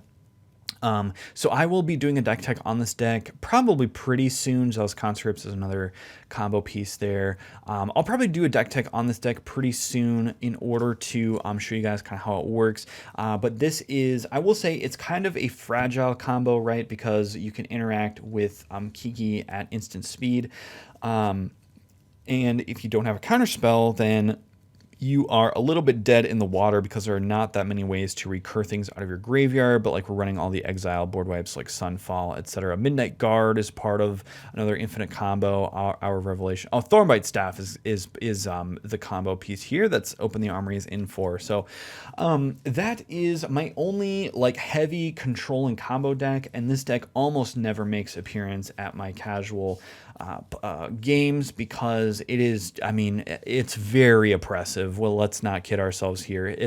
There's a lot of board wipes. There's a lot of controlling the board until we can combo off ourselves, and it's a little bit of a, well, I will say your turns are fast, so like there is that because you just wipe the board past the turn, right?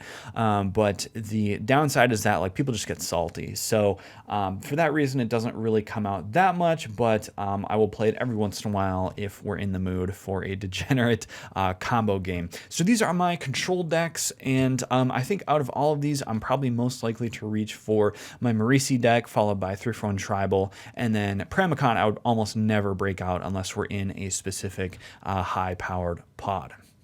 Next, we have our clones category. So these are both mono blue decks. Starting with Sakashima, we're running Sakashima partnered with Malcolm. Malcolm being essentially an emergency ramp piece in the command zone if we absolutely need to and we don't have a turn 3 play. But Sakashima is one of my favorite decks, again, in the top 10 because it is looking to steal things and then copy them on the board. So Tempted by the Arik is a great mono blue card. It's pretty expensive pip-wise, but in mono blue, we do not care about that. And it says for each opponent, gain control of up to one target creature, planeswalker that player controls with CMC 3 or less, and that is amazing as time goes on because as creatures keep getting cheaper and cheaper, this can hit more and more things. But ultimately, once we have stolen or played our great value pieces ourselves, which we can see here with like a Master of Waves as sort of a generic value piece, we can then start copying them with Sakashima in the command zone. And so we're really just looking to snipe the best thing off of the board and then start copying it. And Elminster Simulacrum is emblematic of just a great value card that we can use to start copying things. So it says for each opponent you create a token that's a copy of up to one target creature that player controls, which is very fun and very, especially at instant speed, you can do it on somebody else's turn to generate a bunch of value creatures. So for example, like Amphimutineer, we can play out, and then if we need to trigger it again, we play Sakashima copying that. Clever Impersonator, copy Artifact, just great clone effects. Fairy Artisans, we can snipe stuff off of the battlefield. And then like Sword of Temptation is a great clone target as well to start stealing stuff. And then Bribery, oh, also Beguiler, man, every card I go through here, I'm just like getting excited about. Bribery is essentially the best creature in any given opponent's deck, and you can target whoever you want with this, assuming they don't have hexproof. So you can grab just the best creature out of their deck, and then if you have enough mana then to clone it with something else, for example, like a Phantasmal Image, then boy, are you set for having value on board.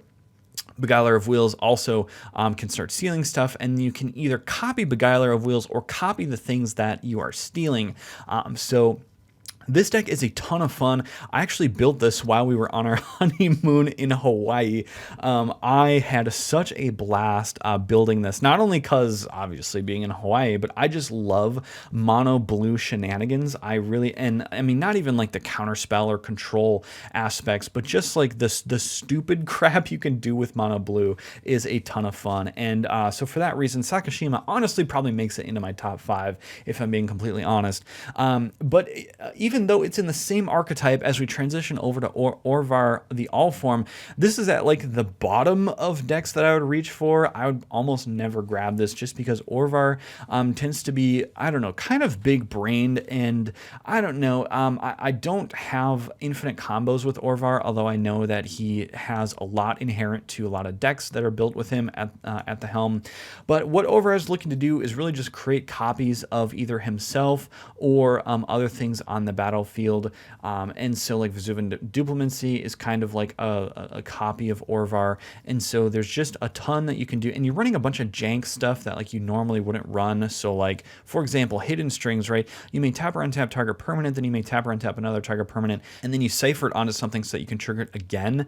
So really you're just looking to target things, and let's see, this says specifically if it targets one or more other permanents you control, create a token that's a copy of one of those permanents. So we can play some value creatures ourselves, so like Narumeha is a great copy effect.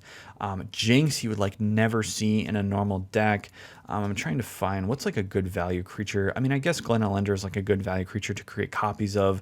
But the way the play pattern of this deck is essentially just either start copying Orvar a shitload of times or start copying your best creature a shitload of times. And so for that reason, it's kind of one-dimensional, and I just don't find as much. Oh, it looks like there might be a combo here with Peregrine Drake. I have not updated this deck in a while, so maybe there is an infinite combo in here. Cerulean Lit Wisps. Who would run that in a normal deck? But yeah, so it's just a little one-dimensional in terms of you're always copying like the same creature, and ultimately, oh, it looks like we are running infinite combos. Man, I've not touched this deck in a while because we're running Salvager of Secrets with Peregrine Drake and then also Shipwreck Dowser, and that tells me that there are combos in this deck. So anyway, Orvar I do not tend to reach for almost at all. It's just kind of boring, and I don't know. I don't like winning via infinite combo. So that just is what it is. But these are my clone decks. Sakashima, of course, being the one that I would prefer to play a lot, and also because it balances itself to the power of the pod, which is great. But otherwise, I'd probably put these at like power level 3. And Orvar, I'm guessing because it has infinites, although I haven't looked at the deck list in a long time, is probably like a 4. So that's where I would kind of label these. But this is the clone category. Now we're going to turn up the heat with our burn category, starting us off with Vial Smasher. This is, again, one of my favorite decks. I think this definitely cracks the top 10. So this is going to be Vial Smasher Sakashima, which is looking to play out Vial Smasher and just start cloning it as much as we can. And Vial Smasher will burn an opponent at random for the spell's CMC. And so we're looking to cheat on CMCs to get those big burn effects with cards like Temporal Trespass, which is going to allow us to take extra turns.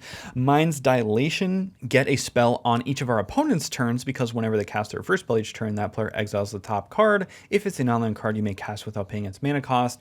So this just results in free burn once we have Vial Smasher on the field, although it is not guaranteed to hit, so it's a little bit of a lower power option there, but it is still just good synergy in the deck. And then Sakashima the Imposter is basically a stand-in for all of the clones in the deck, for which there are many. So Sakashima is going to be our first clone that we're going to play, of course, but and I guess there's not that many extra turns, I promise, even though Nexus of Fate is appearing at the top here. I promise there's not that many extra turn effects. So we've got like Brass's Bounty, which is going to refund us all of our mana, but it's going to be a 7 CMC spell for Vial Smasher to trigger off of. Deadly Rollick we can play for free, but it's going to trigger Vial Smasher for 4. Create more clones. Once we have Sakashima out as the non-legendary, we can start cloning things for only 3 mana. Fierce I probably will take out. I'm kind of down on free counter spells nowadays. I think they're just kind of sort of degenerate. Sig can help us draw cards. Keep Watch to draw cards. Again, we can cast Deflecting Swat for free. Well, that's probably why it's in the deck, actually. That is on theme. If we have Fierce Guardianship, it is being cast for free and on an opponent's turn. So maybe that's more why I included it in this deck. Got another clone, and then more counter spells, and then double split cards. Count the total CMC of both sides here, so you can actually get big damage off of Vial Smasher with these types of cards. And then Curtain's Call, for example, is another example of something that's discounted because we can then use stuff to remove. So this is going to be a very sort of draw-go style of deck. You'll notice a lot of instant speed cards in this deck. Fire Emancipation is going to be ridiculous by tripling all that damage, and it will trigger for 6 itself. And then, so like our Delve, any sort of deck effect we can be running here that helps us to discount our spells, and at instant speed so that we can trigger Vial Smasher on an opponent's turn as well. So Vial Smasher is very fun. It also is really, I do like how, because you're cloning Vial Smasher so much, it is very consistent in that you tend to always have, the Vial Smasher that's on the field, and then, your opponents typically, unless they board wipe, cannot get rid of all of the Vial Smashers, so you're doing the thing very consistently and a lot throughout the game, and I think that it is you know, unless once you start cloning it, I think people get scared, but usually they're not scared with only one Vial Smasher on the field because it's never guaranteed to hit their face, and it can result in some pretty funny plays. But Vial Smasher, just because you get to roll those dice and kind of choose an opponent at random, is very fun, and I'm very likely to select that deck for a random Commander Knight. Another deck that I'm very much willing to play that I am a big fan of is Torbran, and I have made a deck tech on this on my channel. This is a damage amplifier. It amplifies all of your burn spells by adding 2 damage to them, and this is a unique build because we're going to be running all of the creatures that say either whenever a creature enters the battlefield or whenever you cast an instant or sorcery spell, deal 1 damage to each opponent, and then we're going to be playing instant and sorcery spells that create creatures to trigger both of those setup pieces. So Witty Roastmaster is a stand-in for those setup pieces here, and then we've got Burn Down the House, which is exactly what we want to be playing once we have a couple of Witty Roastmaster effects onto the field with Torbran as well, because this will create 3 tokens, and then when those die, actually, so you can use them as blockers, with Torbran on the field, they will deal 3 damage to any target. And then, of course, we have some other effects here, like Daggercaster, which can act as pseudo board wipes by dealing 3 damage to each opponent and 3 damage to each creature the opponent's control if Torbran is on the field. Of course, every mono red deck needs a Liquid Metal Torque, which is why we're running that. But I'll just kind of go through here really quick. So Neheb can generate a bunch of mana. Dragon Fodder is exactly what we want to be playing because it's an instant sorcery that generates tokens. Lightning Bolt can be amplified up to 3 damage and can hit an opponent's face. So we're just running a lot of, let me go past the lands here. Impact Tremors, of course, is one of the best cards in the deck as well. Garblin Sharpshooter can essentially destroy all creatures with toughness 3 or less because as long as Torbran is on the field, it will keep triggering for each creature that dies. Solfim is going to be one of the best cards in the deck as well, and then Fanatic Emojis is a good stand-in for just sort of your generic burn spells.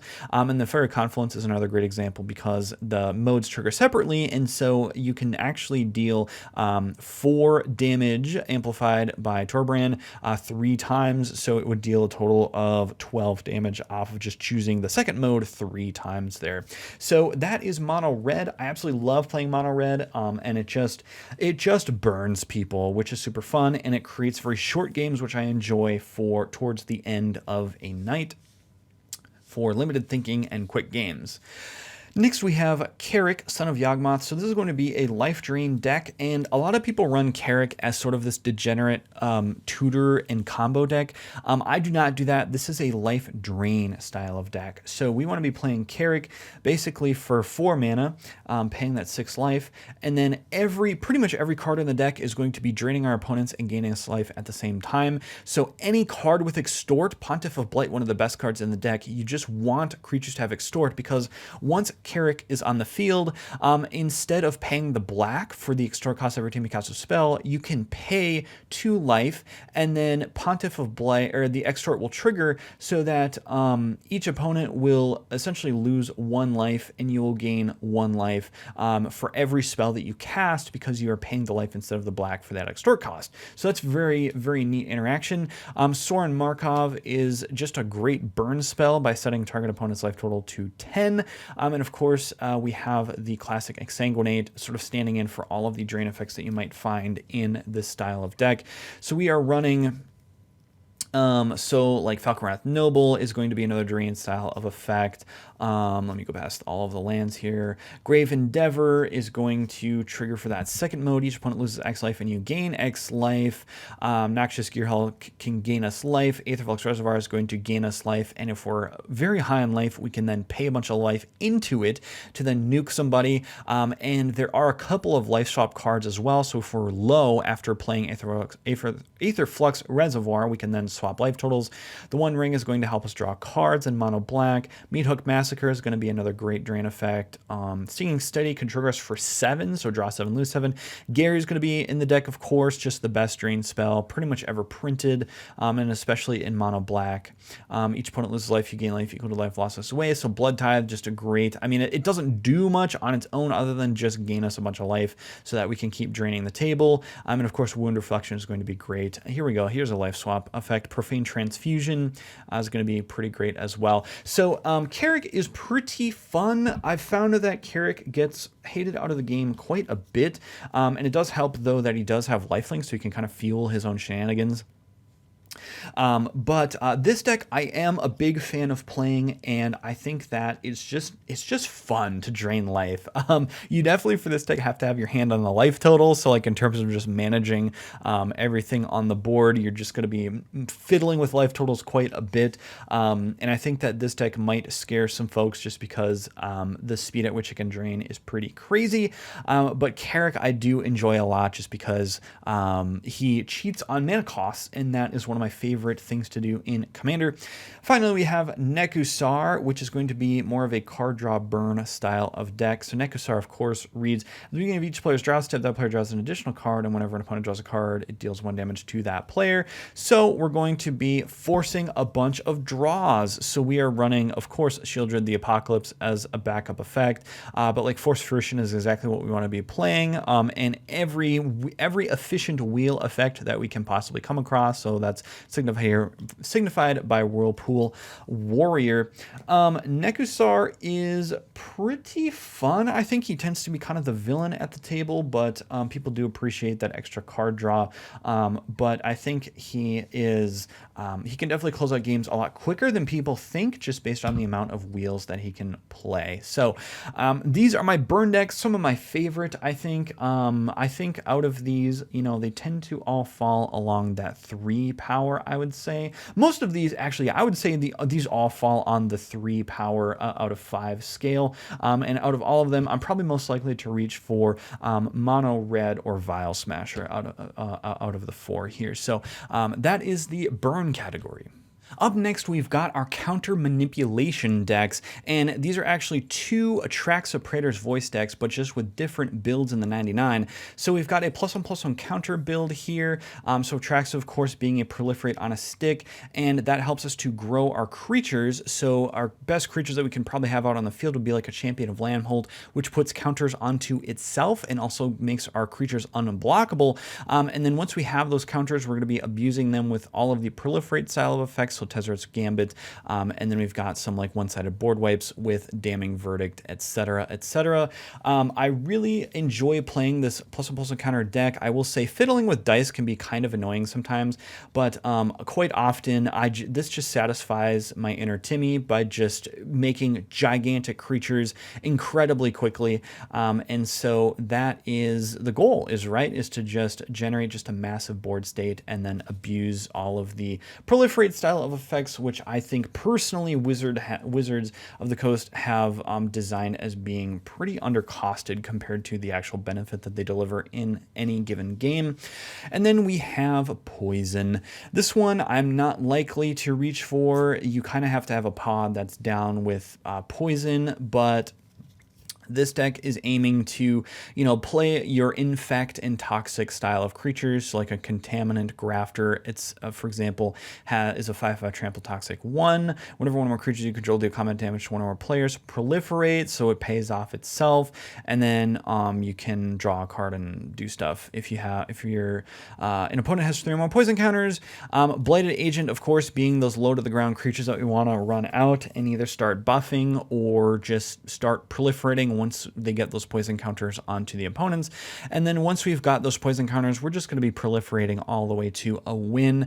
So Atraxa, very oppressive, very scary deck to play against, and for that reason I don't play it that much, just because people tend to really hate poison. So that is my counters decks, and of the 2, so I think poison probably falls along like optimized casual. I'd say this is like a 3.5 to a 4 on the power scale of 5 total, and then I think Atraxa probably fits as like a 3.5, maybe 3 for the +1/+1 counters, just because it is more vulnerable to board wipes, I think, than the poison deck. So those are my counters decks. Next, we have a bit of a unique category. So these are my polymorph decks, which actually are the exact same commanders, but one has no budget and one has, I guess you would say it is a $50 budget if you were to buy all of the cheapest cards in like the lower condition of cards off of like TCG Player. I think if you actually bought this for like all in, it's probably closer to like 100 or something like that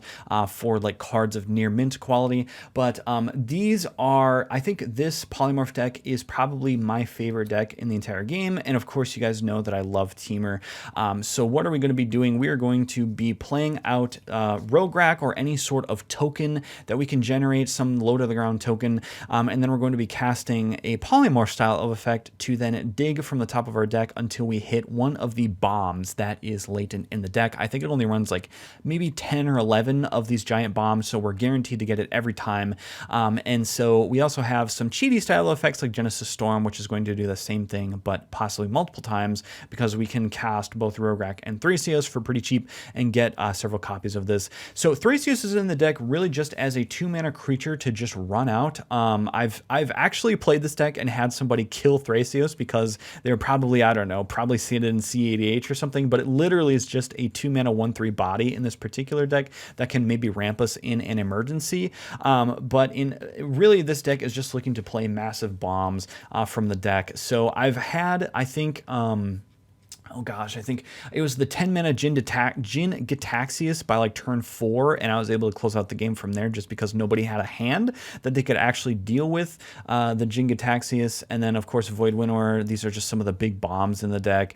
We've got some counter spells there, Transmogrify, more polymorph effects. So this deck is just going to be split between polymorph effects and just giant bombs. I'm trying to find more of the bombs here.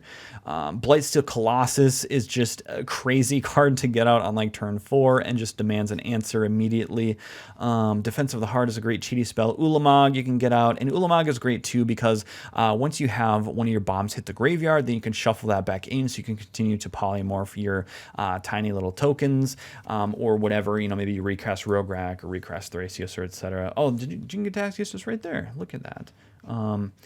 Shoot. I think I put a couple of cards on top of it. So anyway, that's Polymorph, one of my favorite decks, and this deck becomes the arch enemy at the table real quick, and it demands answers, but if your opponents don't have answers, then this deck just takes over the game. Budget Polymorph does the same thing, but obviously with less powerful bombs. The most expensive card in the deck is Proteus Staff, but we are running some of the more budget bombs here, so like Coma is a great card to get out on a budget because it gives you the tokens to then polymorph. Chaos Mutation is one of the best polymorph / removal style of effects there. And so what are more of the budget options here? So we've got, there's actually less polymorph effects on a budget, and so we're running cards like Regrowth to get some of our polymorph spells back. Italia is a very budget bomb payoff. Savala Stampede, also one of the more expensive cards in the deck that I really enjoy. I wish I could run Savala Stampede in literally every single deck just because it provides you so much value. Callous Dismissal is going to be one of those cards that can just amass us a token that we can then polymorph. And I'm trying to find some more. Blast Furnace Hellcat, a great budget bomb. And then we've got a few more of these options. So this is a pretty cheap deck, and I'd say on the power levels, Polymorph definitely sets at maybe at like a 3.5 out of 5, and then budget Polymorph is probably around that pre-con level, probably around like a 2, maybe a 2.5, because it really needs to dig for its Polymorph spells. It's not always guaranteed that you draw them, and you're often having to tutor for them in the early game if you don't draw them. Let alone Rogue you can always cast for 0, so you always have that creature that you can polymorph, but it's just getting a hold of the polymorph spells that this deck powers down a little bit just because there's less options you can include on a budget. So with that being said, I think polymorph probably my favorite deck, or in the top 3 at least, and then budget I only break out, if we're looking for a lower power game or something that's a little bit on a budget. So this is the polymorph category. All right, and next we have our flicker category, and there's 3 decks, and I guess I would classify Yarok as a flicker deck. It's really just playing off of ETB triggers, so maybe we'd reclass this category as like ETB triggers. But starting us off here, I'm actually going to start off with Brago, which is probably the most powerful of the bunch here. So Brago is looking to just blink all of your board at once, and this is a build that is specifically set up as aggro. I was looking for ideas for this deck online, and I could not find a lot of aggro Brago builds. So this is a unique build where we actually are not running any sort of like stacks or anything like that, or infinite combos. Instead, we are running to just play a bunch of ETBs that generate tokens, double it, triple it, and then swing out with some sort of ETB buffer style of effect. So what we're really looking to play here in this deck are cards like Captain of the Watch. When ETBs put 3/1 soldiers on the field, and then we've got like Cargo Ranger, it makes 3/1 soldiers. And then there are some tribal payoffs via the soldier payoffs as well. So then once we have these cards on the field, we can then Eerie Interlude, which says any number of target creatures you control, so it avoids flickering your tokens to lose them. And then we're even running like Coat of Arms in the deck because I believe all of the token creators or the cards themselves are soldiers. And so Lavinia of the 10th, for example, great oppressive piece that's also a soldier and will trigger off of that. Elishnoran can double up our ETBs. We are running the Coat of Arms, like I just said, because we are trying to generate as much soldiers as we can. And then the rest of the deck is really just split up between just sort of value good stuff. And once Brago is able to start connecting, boy, does this deck absolutely go off. And then we are running like token generators. So I mean, like at its core, the game plan is token generation, right? So we are running some of the best token generators in the format via Call the Coppercoats, and then we can start swinging out with Crescendo of War, Caither's Crusade, which gets absolutely insane. And we've got just some good old ETB value. Of course, Elishnoran being a little bit more oppressive there to generate and then Mystic Reflection. Once you're creating tokens, you can run some Mystic Reflection shenanigans. So Brago definitely sits at optimized casual. This will stomp, tends to stomp sort of casual table. So I'd put this at like a power level 4 out of 5. And then we move to Yarok, which used to be one of my favorite decks, but I think has fallen slightly out of favor. And the reason why is that Yarok, I think, has just been outclassed because he costs 5, and to have a 5-mana do-nothing commander, I think is so painful in 2024 Commander, but he does double up our ETBs. So this is going to be a Panharmonicon style of deck. We're running all of the cheap clones to get all the cheap ETBs. We're running Spellseeker for the, as a stand-in for all of the value pieces here. We've got a Proxied Dance of Many, which is essentially another 2-mana clone. So this is going to be just your generic good stuff with ETBs, Aether Channeler, Venser, Thassa can generate us more ETBs, Rex Sage, Baleful Strix to draw us cards, Generous Patron to draw more cards, and then the payoffs are going to be like your Crater Hoofs and your Earthshaker Giants to double up on those ETBs, Endurace Forerunners, etc., etc. So really just running out creatures that have value until we are ready to close out with an Alpha Strike. And so Yarok is a ton of fun, I will say. I just think that it's slowly been power crept down in power. So I'd actually put this probably at like a 3 out of 5. This is going to be kind of blending in with the rest of the power levels of my decks. And it used to be, I think, a lot better. I think I originally built this as a Primal Surge deck, but the one time that I actually was able to cast Primal Surge, it actually was more anticlimactic than fun because it was like, great, I cast the 10-mana spell and I win. And it's like, okay, well, that was the most non-fun thing I've ever said in my life. And so anyway, Yarok, still pretty fun though. I do just like being in Value Town, and it does a great job of that. Then we move on to my Pauper Flicker deck. So this is a PEDH deck led by Lagrella the Magpie, and I just made a video about this. You can check that out on my channel. Just search up Lagrella Salty Productions. This is going to be a combo deck. So we're going to try to close out with Peregrine Drake, Displace, our Chaomancer combo, and then we have some generic sort of stand-in here for as sort of the value pieces that you can be flickering throughout the course of the game. And Muldrifter is one of the best things you can exile with Lagrella. So these are my Flicker decks, and I think that Brago I love playing, but only if the pod is down for a higher power game. So if we're in that high power category, I'm super happy to bust out Brago. I think you just go so much harder than Yarok. But if we're in a lower power pod and are still looking for ETB value, then I'll grab the Yarok deck. And of course, Lagrella if you're in the mood for a combo deck at a higher power pop or EDH table. But yeah, that is my set of Flicker and Enters the Battlefield decks. Now we've got some tall boys because we have just a ton of tokens that we need to haul around for this token category of decks. Look at the amount of tokens. That's practically a deck all on its own there. So starting us off, we have Jetmir Nexus of Revels, which is quite a powerful, quite a fast deck. This definitely is a 4 out of 5, only fitting into those powerful optimized casual pods. Jetmir is going to be essentially basically a Cryhoof in the command zone. It makes your tokens or creatures you control get +3/+0 vigilance, trample, double strike as long as you control 9 or more creatures. And of course, Jetmir counting himself as a creature means you only need to generate essentially 8 creatures on board, which is super trivial in Commander. So what are we doing? Well, we are playing all of the token generators, right? The game plan is very straightforward. Conqueror's Pledge, make tokens. Rabble Rousing, make tokens. Jaheira, ramp with those tokens or do something with tokens. Idol of Oblivion, draw off of tokens. Skull Clamp, draw off of tokens.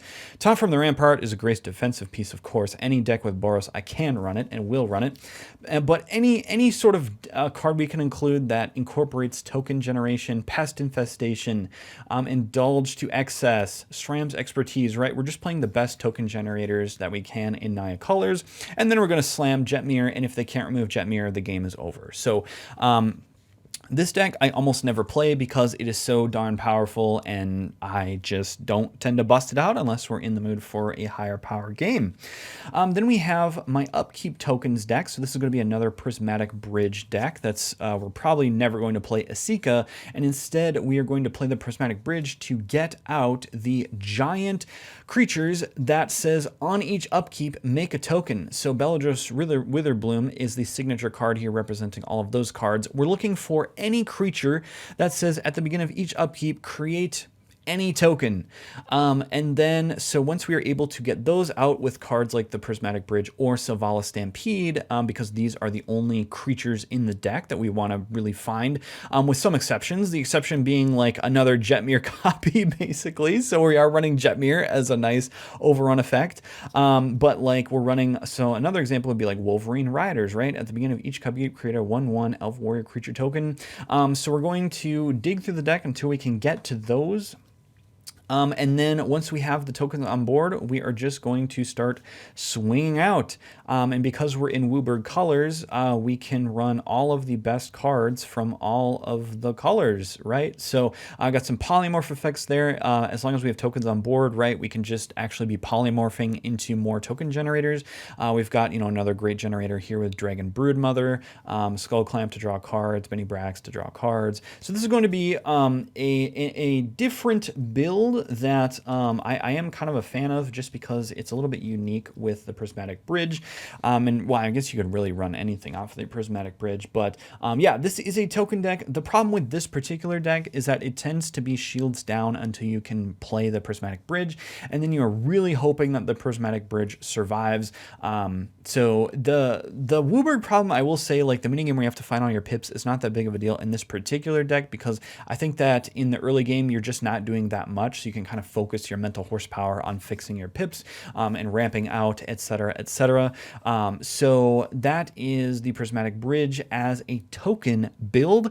Then we move to Sithis Harvest Hand. Oh, by the way, I think this is probably like a 3-level deck, because it really doesn't do much in the early game other than maybe cast a Cultivator, Kodama's Reach, and it's really only by turn like 6 or 7 that this deck really starts to explode and pop off. Now, for that reason, I guess it can be a little unassuming, but you tend to be shields down turns 1 through like 4. So there is opportunity to kind of, cripple this deck, which is why I put it at a 3 power level out of 5.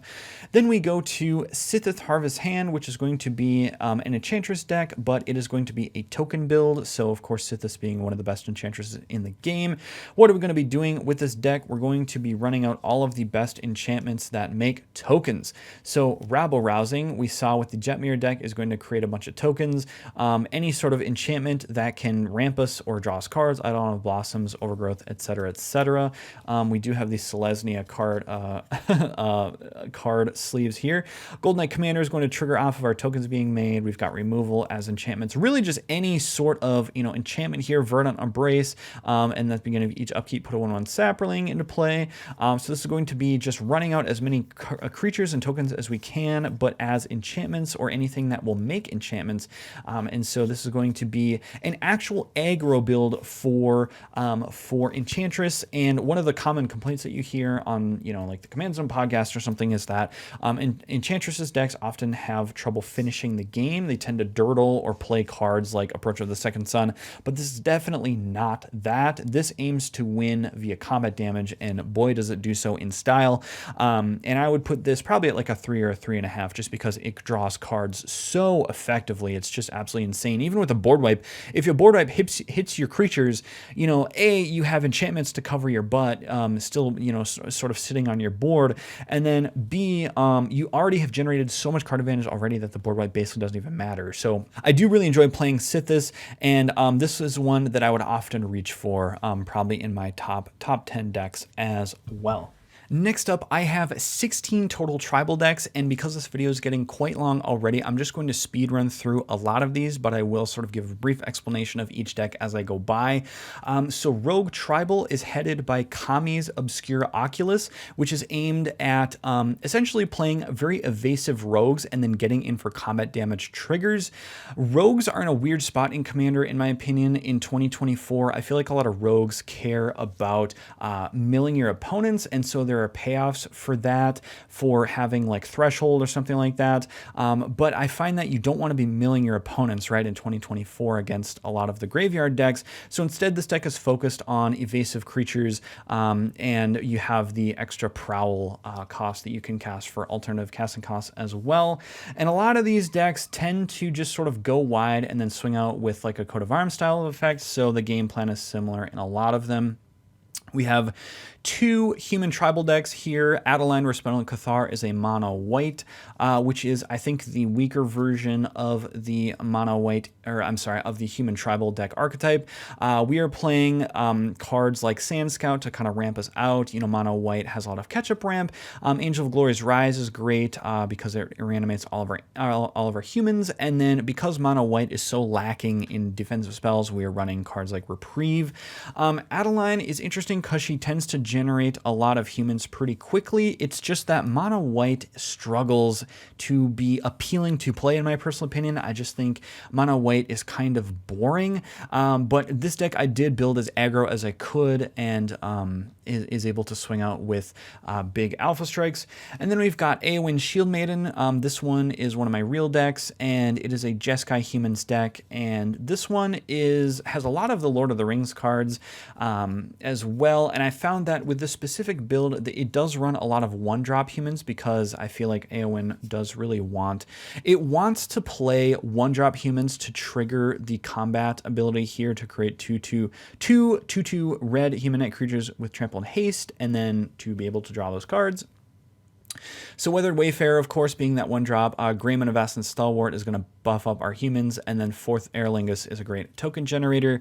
I do like this deck. I gravitate towards this deck probably more than Adeline, just because I think with Jeskai, you've got a lot more interesting cards to play with, so the card pool is just a lot more appealing. Dinosaur Tribal is going to be headed up by Pentlaza, and of course, with Naya, one of my favorite color combos, we can flicker Pentlaza to get the Discover trigger, but the overall game plan is just to really play out as many big, dumb dinosaurs dinosaurs as we can. So we are running Ephemerate, Recursion Expertise to just generate a lot of value off of our big dinos, and then Gulta Stampede Tyrant is going to be the exact kind of dino that we're going to want to slam onto the board. Then we go to Wizard Tribal with Inala Archmage Ritualist. So this is going to be a Reanimator Wizard build that has some extra ETB synergy because you can get copies of Wizards with Inala. So the game plan here is to play as many looters as we can, a lot of the 2-mana, 1-mana looters. Vohar is kind of standing in for all of those types of cards for the early game. Guildcaster Colossus is going to be a great Wizard payoff because we can start bouncing things.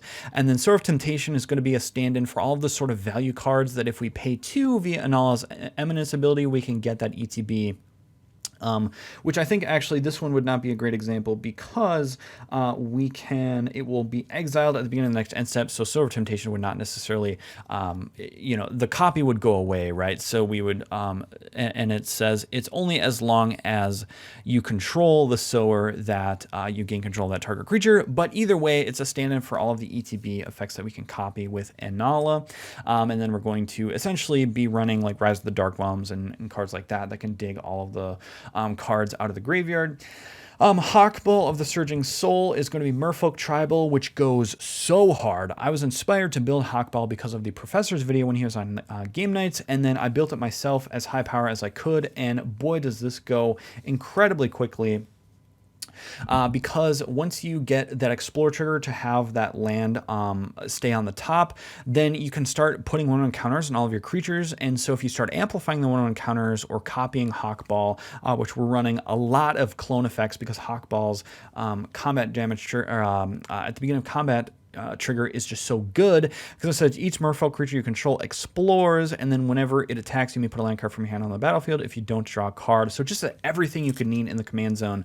And then we've got sort of our good stuff merfolk here with Voldalian Hexcatcher, among other things. All right, so then we go to Fairy Tribal. So this is headed up by Alayla Cunning Conqueror. Again, another real deck that I have here. So this is going to care about casting stuff on our opponent's turns, and then also our fairies getting in for damage. So fairies are very tricksy, and they run a lot of interaction, which I do like. So again, like Sword of Temptation we've already seen is a fairy wizard, so it's very tricksy. Archmage of Echoes can copy our fairy spells, and we're just playing sort of good stuff fairies. And then of course we've got tribal payoffs, but a lot of these fairies are going to be played on our opponent's turns. We've got a lot of instants. Nettling Nuisance, for example, can make more, well, I guess it makes pirates, but it is a fairy itself. This is somewhat limited by budget because it is a real deck, so it's not too insane. Will Helt is going to be an Aristocrats zombie tribal deck. I think there's only one infinite in the deck with Rooftop Storm, Gravecaller, and then I think if you have some sort of sack outlet, I want to say, you can go infinite off of that. So we've got our signature cards here. So Carrion Figure is going to be a free sack outlet. Grave Defiler can draw some zombies and also put cards in the graveyard, and then Rot Hulk is going to reanimate a lot of cards out of the graveyard. Will Helt is great because he himself is a source of card advantage, but what he really says with his first ability here is when it creates the decayed zombies, it actually, basically it says whenever you sack a zombie, you get to sack it twice, so you get double the death payoffs, or whatever you're using to sacrifice the zombie. So if you have like 5 zombies on the field and you want to get, like, you have like a Sir Conrad on the field, or maybe I'll use like a Blood Artist, for example, and you have Will Helt on the field, and you have a free sack outlet like a Phyrexian Altar, you can sack all of the zombies, they come back as decayed, and then you sack all of them again to generate all of that mana with the Phyrexian Altar, and then you ping for twice as much damage as well. So this is more of an Aristocrat style of build, although for my buddy Eric, I actually built more of as like a token value style of build. So there's a few different ways you can build Will Helt. Giada Font of Hope is Angel Tribal. This is mono white angels, and I do really enjoy playing Angel Tribal quite a bit. So Star Knight Aspirant Angels tend to be very expensive, and so this is a signature card for all of the sort of good stuff ramp pieces we have. And then Book of Exalted Deeds makes us a bunch of angels, which get buffed off of Giada here. And then Resolute Archangel, of course, is going to be a great option we can grab in the late game to restore our life total to 40. Angels can get really huge really quick, and I think people are generally surprised at how fast they can grow. So Angels definitely demands a board wipe, or else you will die to big evasive beaters. Then we move on to Abaddon the Despoiler. This is a demon tribal deck. Now, Abaddon himself is not a demon, and this was originally headed up by, I think, Be'lakor, but I just found that Be'lakor is too slow, and because demons are pretty, I would say, low power, they're not really focused on a specific theme, and there's not a lot of synergy inherent to them. I just wanted an ability to get more demons onto the field to go further wide, and so Abaddon will, during your turn, spells you cast from your hand with mana value extra less have Cascade Rex is the amount of life your opponents have lost this turn. So what you do is you run out a demon, you swing in for some evasive damage, and then you get the Cascade off of the Abaddon in your second main. And so we are running all of these sort of good stuff demons, which again, I wish they were just a little bit more focused because demons tend to do different things, but Heartless Summoning can help you run out more demons, and they tend to have pretty high toughness so that Heartless Summoning doesn't kill them.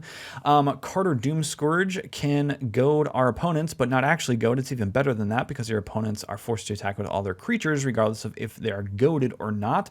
And then Archfiend of Depravity is a great removal spell, just a good stuff demon because it limits your opponent's board to 2 creatures. So this will generally swing out via big evasive beaters as well, similar to Angel Tribal. So in terms of power level, I would say Rogue Tribal's probably like a 2.5. Adeline, probably like a 2.5 to 3. Human Tribal, probably about a 3. Dinosaurs, 3. Wizards, 3. Merfolk, probably a 3.5-ish. It just goes so hard, man. Fairy Tribal is 3. Zombie Tribal, probably about a 3, 3.5. Angel Tribal's about a 3, I think, as well, and then Demons probably about a 2.5. A little bit better than a Precon, but definitely not as focused as these other tribes. Now, last but certainly not least, we have the rest of my tribal decks, and we'll start us off here with Knight Tribal led by Sidar Jabari of Zalfir. This is going to be a graveyard-focused, looting-focused commander that wants to put knights into the graveyard and then reanimate them. There are some good stuff knights here, but ultimately the game plan is going to be eventually win with creature beats. Of course, Kingsbill Cavalier gives all of your knights double strike. Thistledown Liege is going to buff up all of our knights, and then we're running some lower power options. Again, this is a real deck, so it's limited somewhat by budget. And I actually just wanted to include some of the lower power knights on purpose, just because I think they're funny, where we can pay 3 mana for this 2/2 and tap it to pay 1 life to counter target black spell, which I think is just really funny. All right, so that's Knight Tribal. Ultimately, again, we're going to win via mass reanimation or going wide. Speaking of going wide, we're going to be playing also Rin and Ciri Inseparable. So this is going to be mostly a cat tribal type of deck, although with Rin and Ciri, if you have changelings that are played on the field, it will trigger Rin and Ciri to create both a cat and a dog. So Jetmir, of course, is a cat that's going to buff up all of our tokens. In the mid game, we're going to be playing more of those Regal Caracol type of effects to generate us cat tokens, and then that will also create a dog token off of Rin and Ciri. And then we've got just some good stuff cats as well, with Marisi as well, providing some protection on board. Then we have Sliver Tribal, which is helmed by the first Sliver, which gives, it has Cascade, and it says Sliver spells you cast have Cascade, which can get out of hand insanely quickly, and Slivers are just so fast, man. They're so fast. So the game plan here, just play Slivers. Just play Slivers and hope your opponents don't have a board wipe. Bone-sized Sliver, of course, will give all of our Slivers double strike. Sliver Legion, all Slivers creatures get +1/+1 for each of the Sliver on the battlefield. Beastmaster Ascension is going to pump up our Slivers a ton. So the goal is to just play Slivers that give buffs to other Slivers. Then we have Dragon Tribal, helmed by the Dragon. I think everybody kind of knows how Dragon decks work, right? I mean, everybody has a Dragon deck, but some of the best cards are playing here. Dragon Broodmother makes dragons herself. Ancient Gold Dragon is going to make dragons as well, and then Crux of Fate is going to be a nice one-sided board wipe for dragons. So we're playing all of the great dragons that are reduced by 1 with Dragon. Then we have Edgar Markov, which is going to be Vampire Tribal, which is quite a fast go-wide deck. So Indulgent Aristocrat, representing all of the 1-drop vampires that you just want to be spamming out to make those extra tokens. Sanctum Seeker is going to be a great payout for vampires. Whenever vampire you control attacks, each opponent loses 1 life and you gain 1 life. And then Mirror Entity, of course, representing another vampire that can help us close out the game with combat buffs. Then we have, oops, my apologies. Well, as long as we're handling it, let's move on to Spirit Tribal. Millicent, Restless Revenant, is going to be Spirit Tribal, where we're going wide with spirits that are evasive.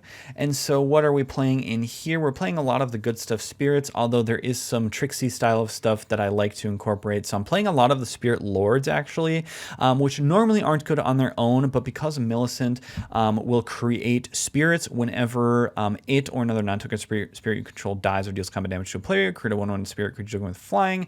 So you can, whenever those tokens are about to be made, you can play a Mystic Reflection to then make all of your tokens into the Lords and generate a giant board state, which I think is pretty neat.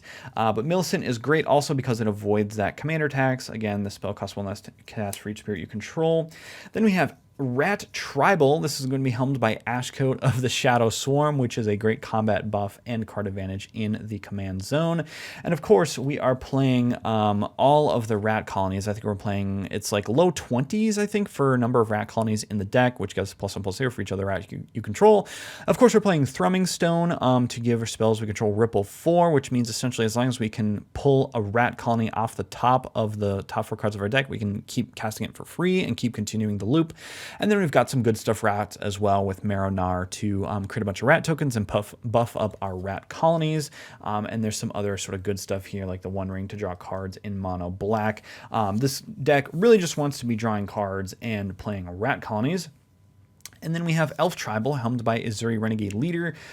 This is going to just be elves, right? They make mana and they pump up themselves.